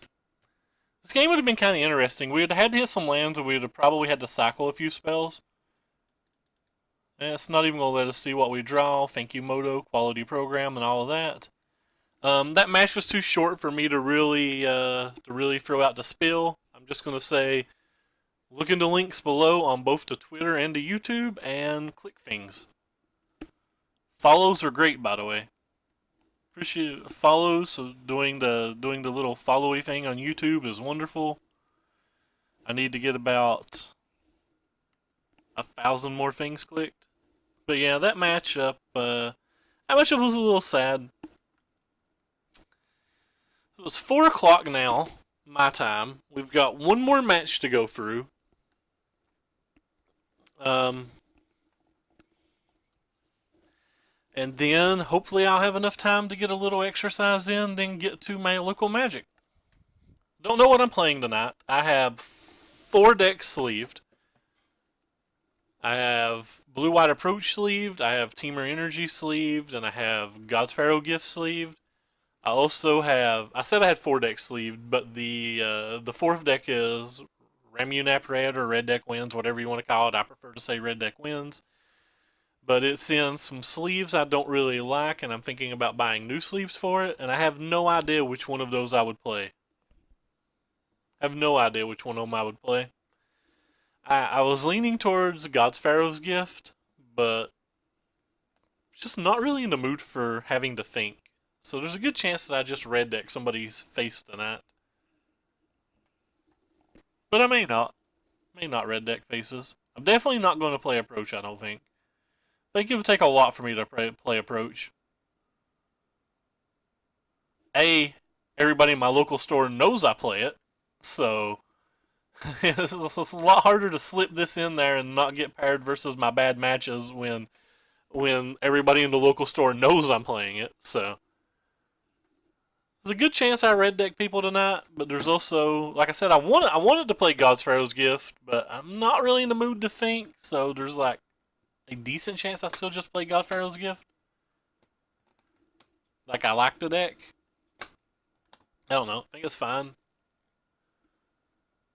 If for some reason I get done in enough time to go to the other store, Hobgoblin, I'll definitely play Approach over there.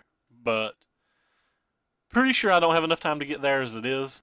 Yes, I know we have like 3 hours, but I have things to do beforehand that I have to get done. That's going to take up X amount of time.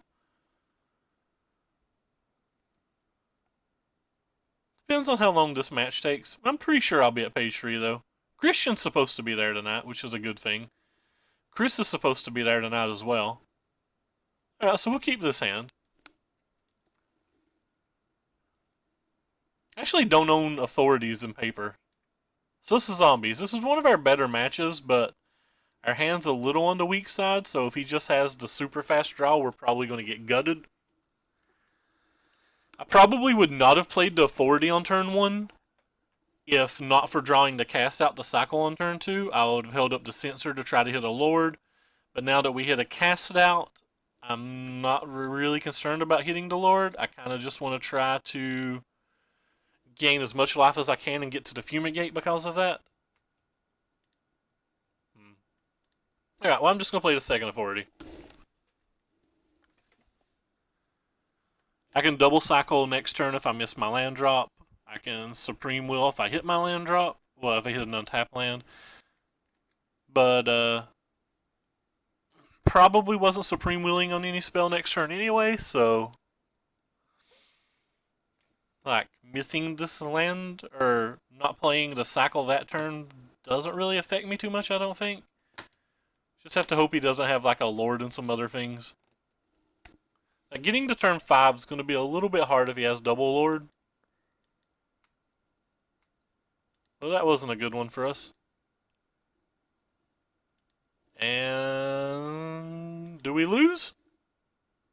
Alright, well we don't officially lose yet. That was obviously bad for us, but we don't officially lose yet. kind of don't like playing Red Deck Wins when like Eric and like the entire Funky Bunch is playing it, you know? Mirrors suck.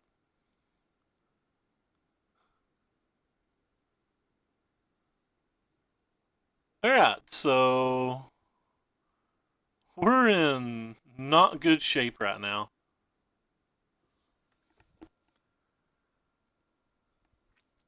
So next turn he's got 2, 4, 5, 6, 7, 8, 9, 10, 11, 12, 13, 14, 15 damage. So if he has a Lord or a land and a, what you call it, we just die?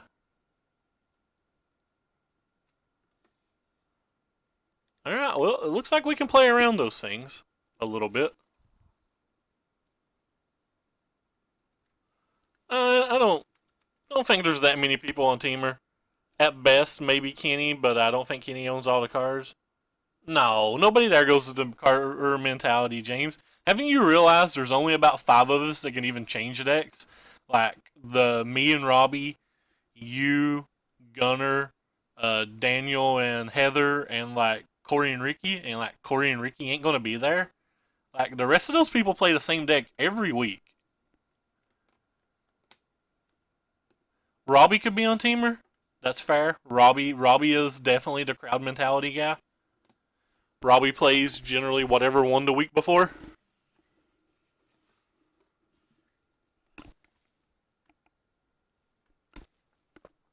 So if opponent has a Lord, we're not in good shape. As anything else, we're probably fine.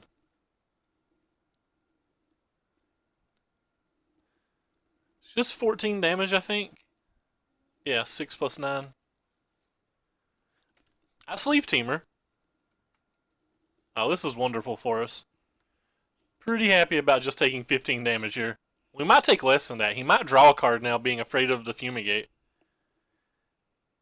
In fact, if I was him, I'd probably only attack for 9. Attacking for 9 kind of is a problem too, though, because like it's just if I have a removal spell and take 6.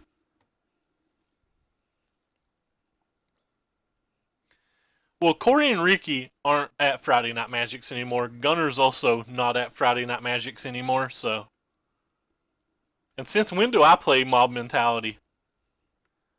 Oh, Ray plays what he wants to play. Ray played Red Deck Wins before it was a deck. Ray played Teamer before it was a deck. Ray's playing Blue White Approach. Is that a deck?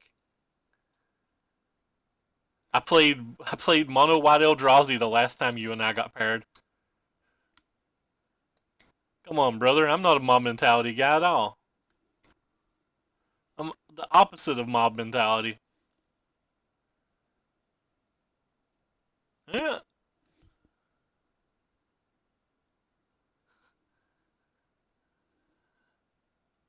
I played Marvel before people thought it was a deck.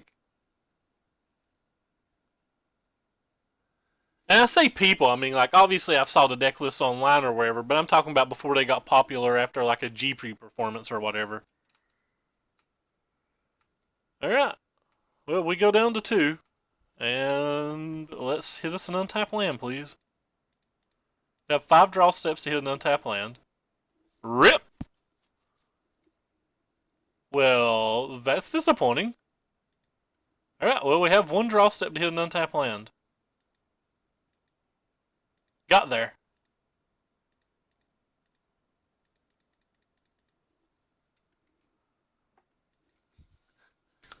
I'd be pretty upset if 5 draw steps and we failed. We kept the cast out because of things like that. Or Relentless Dead. If he doesn't have a follow-up here, we can just play the cast out and not worry about it.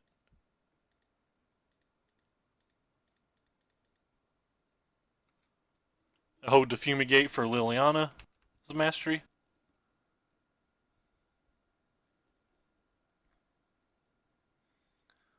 Oh, well, that's a good spell for him, to be honest. 2BH. He milled the Liliana's mastery. How good for us. I don't care what he gets back. I'm just cycling this center no matter what spell he plays here.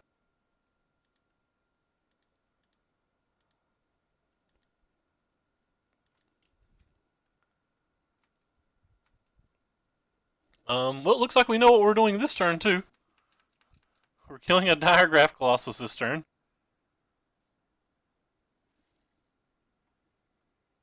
Uh, uh, I think there might be some vintage changes and there might be some commander changes if the commanders are on this ban list. I don't know if the commander changes are on the same schedule. But other than that, Death Shadow is really the only card that I could even think would be considered to be banned, and I don't expect Death Shadow to be banned this time. But I do think it's on their watch list.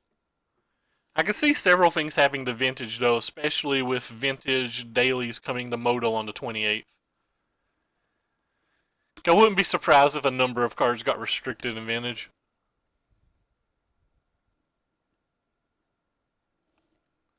They probably should be restricted in Vintage too. Yeah, so our opponent doesn't seem to be doing anything at the moment. But I don't think they'll change Standard at all. And I think it's probably unlikely that they change Modern, but if they do change Modern, I think it'll be Death Shadow or Street Wraith. Could probably get Street Wraith and then affect Death Shadow enough to matter.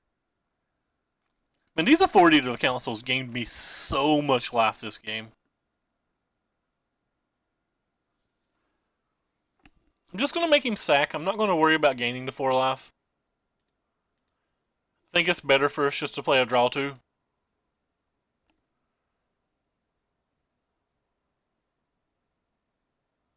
So we gotta get the game over with before he draws like a Relentless Dead or something, or he'll go crazy on us.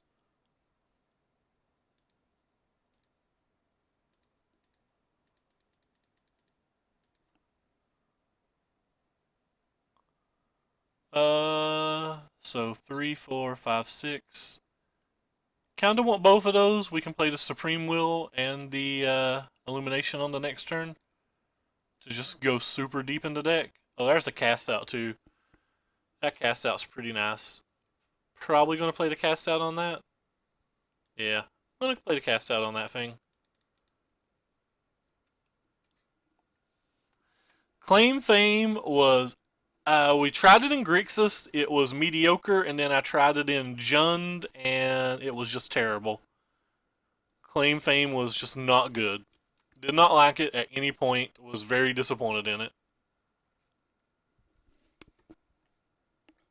So we can actually counterspell Liliana's Mastery now, which is nice.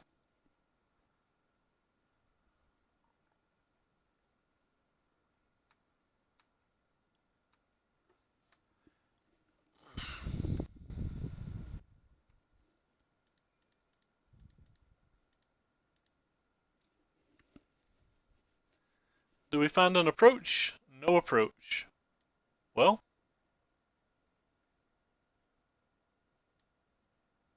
guess we gotta keep one of them. We'll keep that one.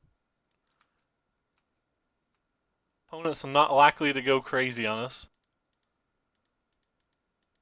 We can look for an untapped land for the Hieroglyph, or we're just looking for an approach. Alright, well, we'll put that on top. We'll put that on bottom. We'll play our land. Oh, I guess we're just going to cast this thing then. This thing has some percentage chance to win the game, right? Especially when we have a Fumigate.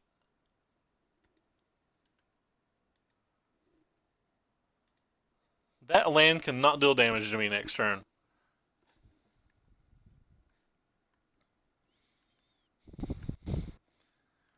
If you have a Ruinous Path, you'd better not put it on that one. I kill me. I make so many jokes. Oh wow, they have Never main deck? I've actually not saw Never main deck in ages. Alright then. We got main deck Nevered.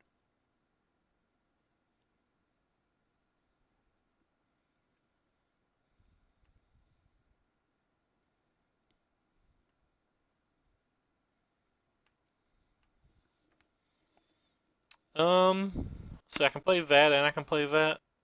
Might as well keep this for cycling. Main deck Nevered, friends. think I'm just going to take this 2 damage. Probably not. I probably don't want to take any damage. Screw this guy. I'm on my way back up to 20 life. He can just stop. Yeah, these 2 little forwarding councils have gone absolutely nuts, which is odd considering I'm probably going to sideboard them out.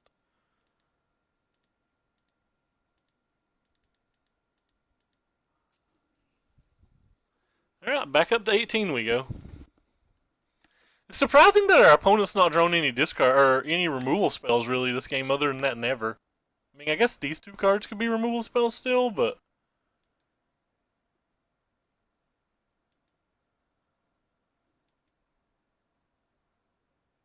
alright, well, we're running out of gas here. We've saw more than half of our deck though. No, I didn't. I said that you and Heather had the option to play multiple decks.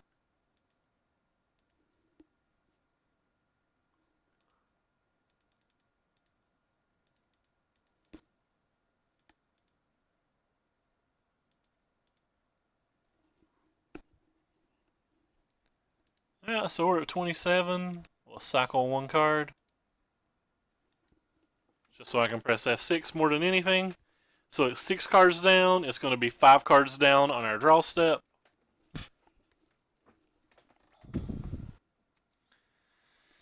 So, yeah, we draw it next turn.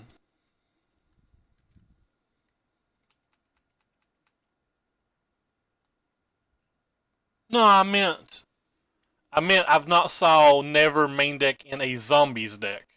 I meant specifically the zombies deck. I've saw I've saw it plenty in just decks. I've just not saw it main deck in zombies.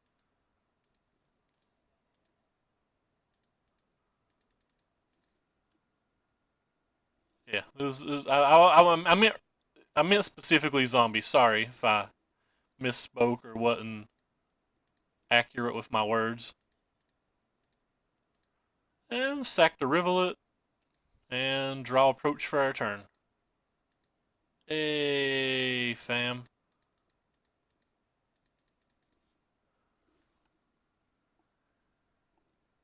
It just seems kind of like a slow removal spell for a zombie deck. Like, they already have Dark Salvations, Grasp, and Fatal Pushes. I don't know why you would also want to never, for the main deck anyway. I've always played 2 in my sideboard, but the main deck seemed a little odd. Alright, so this match is a little odd because they could have Lost Legacy, so I have to bring in all of these creatures, which means I have to sideboard out a lot more than I want to.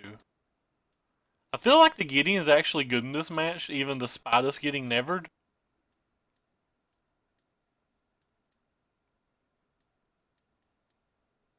This is what I lean towards siding out, especially on the draw, but got this nice little curve up the ladder. I think it's kind of easy to win games with our creatures here, but the Torrential Gearhulks might be a little overkill. But they flash and they block. They flash and they block. We good, fam.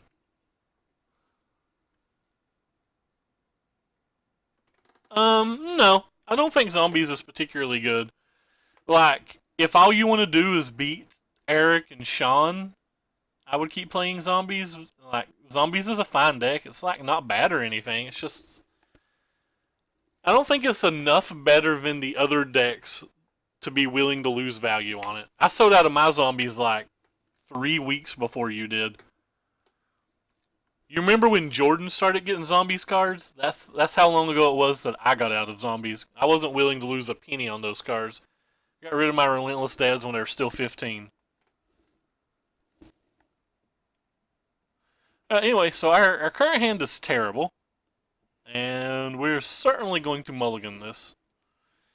And mulliganing's bad versus Zombies because A, they can have very aggressive draws, but B, they also have lots of removal spells.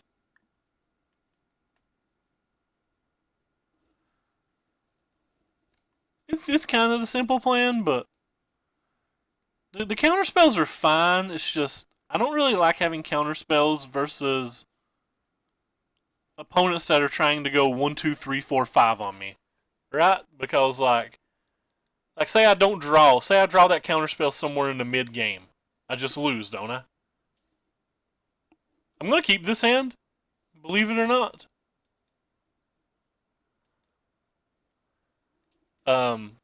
It plays best around or transgresses. We still have one little thing that we can cycle. We have all of our mana. This hand's very, very terrible, but our opponents are already on 6 cards, so they might have a slower draw as well.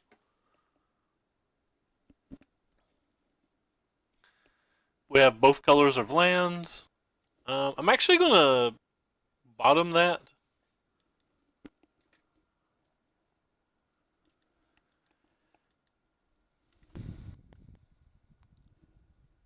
It's just too slow. Like they can beat you on like turn 5 or whatever. Like there was a chance that if we kept that first hand, we didn't resolve a single spell of the game. Unfortunately, I'm going to have to play that because I want access to double white. I could have waited a turn or two, but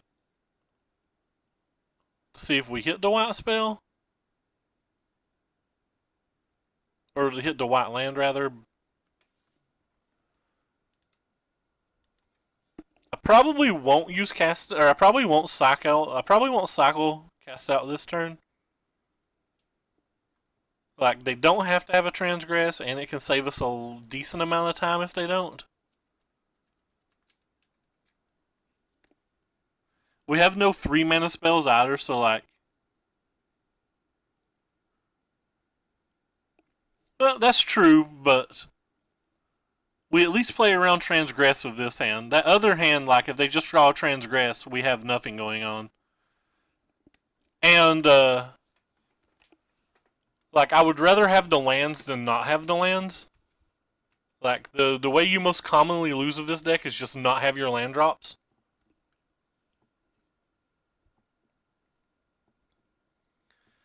So, now we can play a spell the next 3 turns, which is pretty good. May not be good enough, but it's pretty good.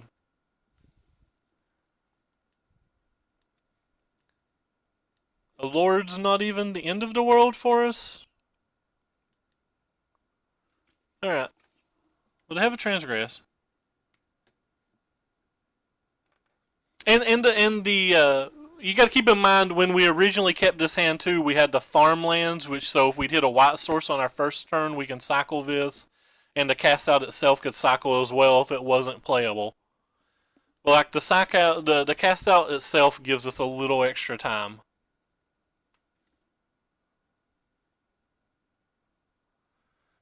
If those 2 cards didn't have cycling on them, I probably wouldn't have kept this hand either. Mainly just kept because they have the word cycling on them. Well, our opponent is down to 1 card in hand, no cards in hand. We could technically cast out and get the Crypt Breaker and survive the onboard, but I don't think that's worth it.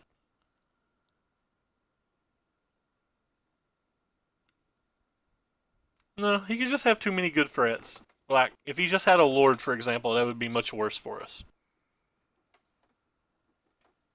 Problem is, he can just attack twice and we lose. Well, that's an attack once.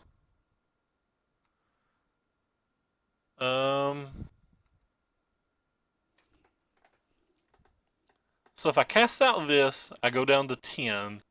If he just makes another token on the following turn, he can only attack for 6.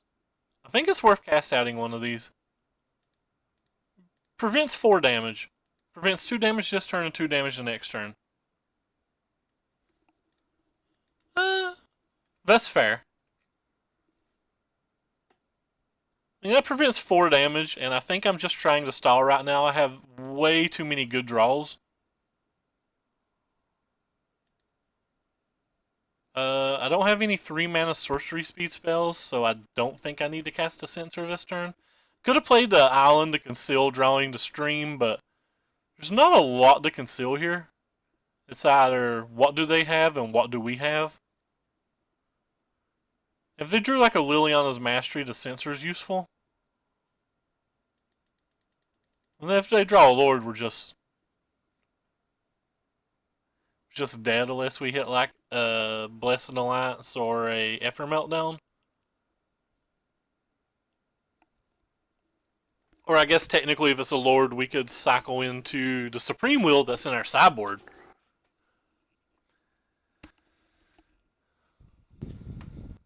If they draw another Transgress, it's kind of bad for us. If they draw a Lord, it's obviously bad for us, but let's see what they drew.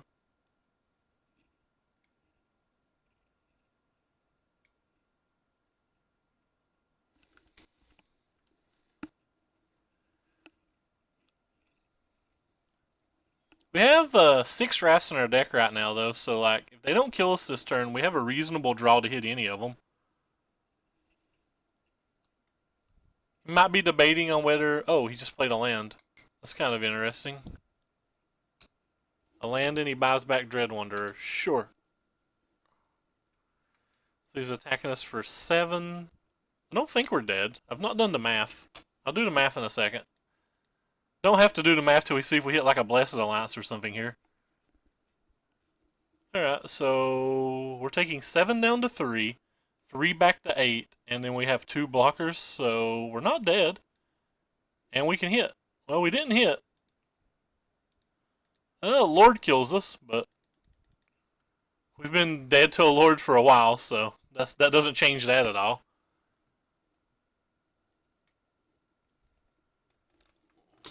So Liliana's Mastery or Lord of the Curse both would kill us here.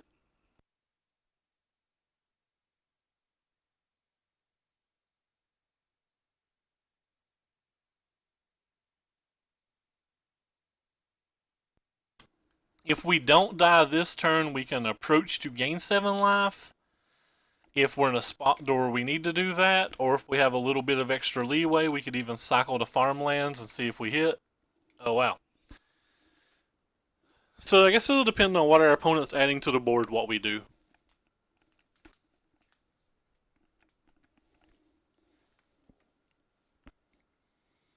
Scavenging Grounds doesn't affect us any.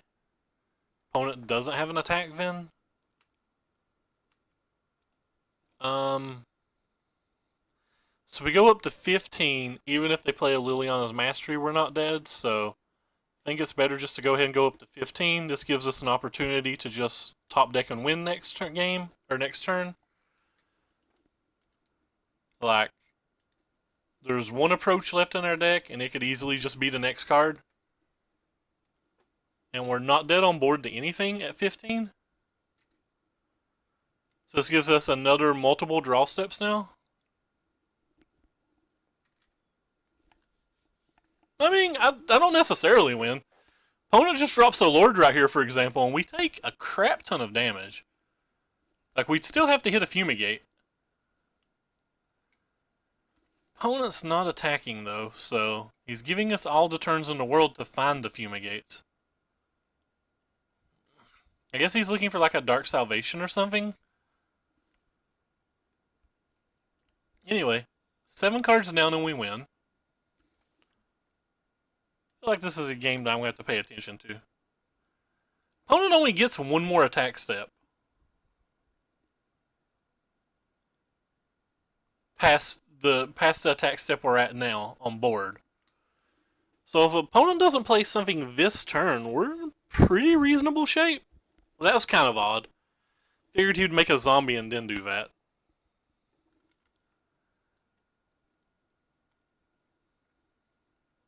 Alright, well, he played a lot of things. Alright, don't care about that.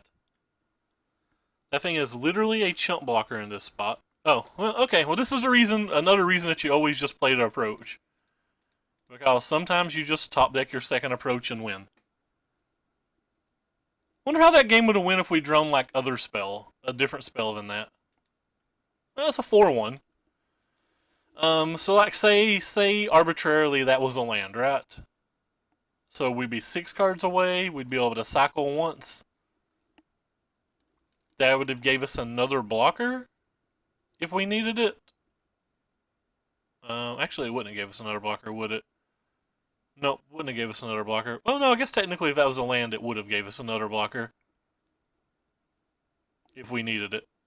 And if we didn't need it, we'd be able to cycle this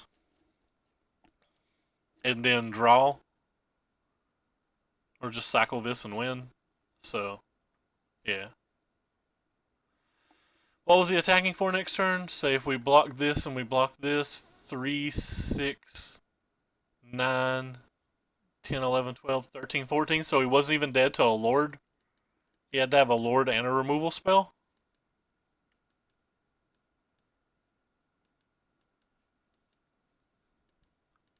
He had to have a Lord and a removal spell. In all fairness, I didn't think this deck was remotely playable before I saw it get 10th at the Grand Prix and I tried it myself. Like, why would Approach be playable? Approach also might not be playable even now if Red Deck Wins was still 40% of the field. Red Deck Wins isn't 40% of the field anymore, though. It's like down to 10 to 15% of the field. So, like, even if you get paired versus it 3 times or 4 times in an event and you only drop your 1 or 2 games to it, you can still, like, top 8 your event. And, like, you do beat it some. But, yeah, a pretty good stream today. Nice little 4-1. Puts me ahead on the week. It's the first day this week we didn't get a sub. Pretty happy with the 4-1. So anybody here in chat can always type !! deck list and see the list we're playing. Anybody also on the Twitch channel can look at the description down below for the link to the Twitter. On that link to the Twitter, there is also a link to... I wanted to in real life, and then I waited so long that I had to... There's also a link... On the Twitter, there is every deck list I play and every time I go live, and a link to the YouTube. And on the YouTube, you'll see all of these videos posted. At some point, you'll see additional content, so it might be worth subscribing to or whatever, but like, as of right now, it's probably not really worth it unless you don't have time to watch the live streams. If you're on the YouTube, you can look in the description on every video to see the deck list and the link to the Twitter and the Twitch and all that. But anyway, as I was going to say, I did want to play Fraying Sanity for a while, and then, like, there was that $10 Friday Night Magic, and then there was a draft, and then, like, Startled Awakes hit, like, $7, and I just sold them all. Like, I didn't want to hold them past that. But, yeah, no, it looks like you were right, Matt. This deck is definitely playable. It's my favorite deck in the format. I don't think it's the best deck in the format, but it's my favorite deck. Now, I'm really happy with this list. Like, as of right now, I don't want to change a single card in my sideboard. The Gearhulks are the weakest 2 cards in the sideboard, but I don't think I want anything more than them. Maybe the 7-mana Sphinx. That's the one thing I would consider there. In the... Maybe just the 2 of 40s and take the 40s out of the main. In the main deck, like, I think this little stretch of cards is still questionable. I think this island could possibly be another Rivulet or another Blighted Cataract. I don't know that the Meltdowns are necessarily needed right now. Don't know how good the Gideon is, and I don't know how good the 40s are. But yeah, anyway, so I'm going to bail out of here, and I'm going to link... I normally link a standard player, so normally right now I'd be linking either Rudy, either Eric, or either the Candio, because those are the 3 people I would most likely go watch myself. But today I see my buddy on, Total MTG. He's playing a Modern Brew. His Modern Brew looks pretty sweet. But more importantly than that, like, he's just a good guy. He has a great stream and he has a wonderful YouTube channel. So I'm going to host him as opposed to the standard players. But take care, everybody. I appreciate you stopping by.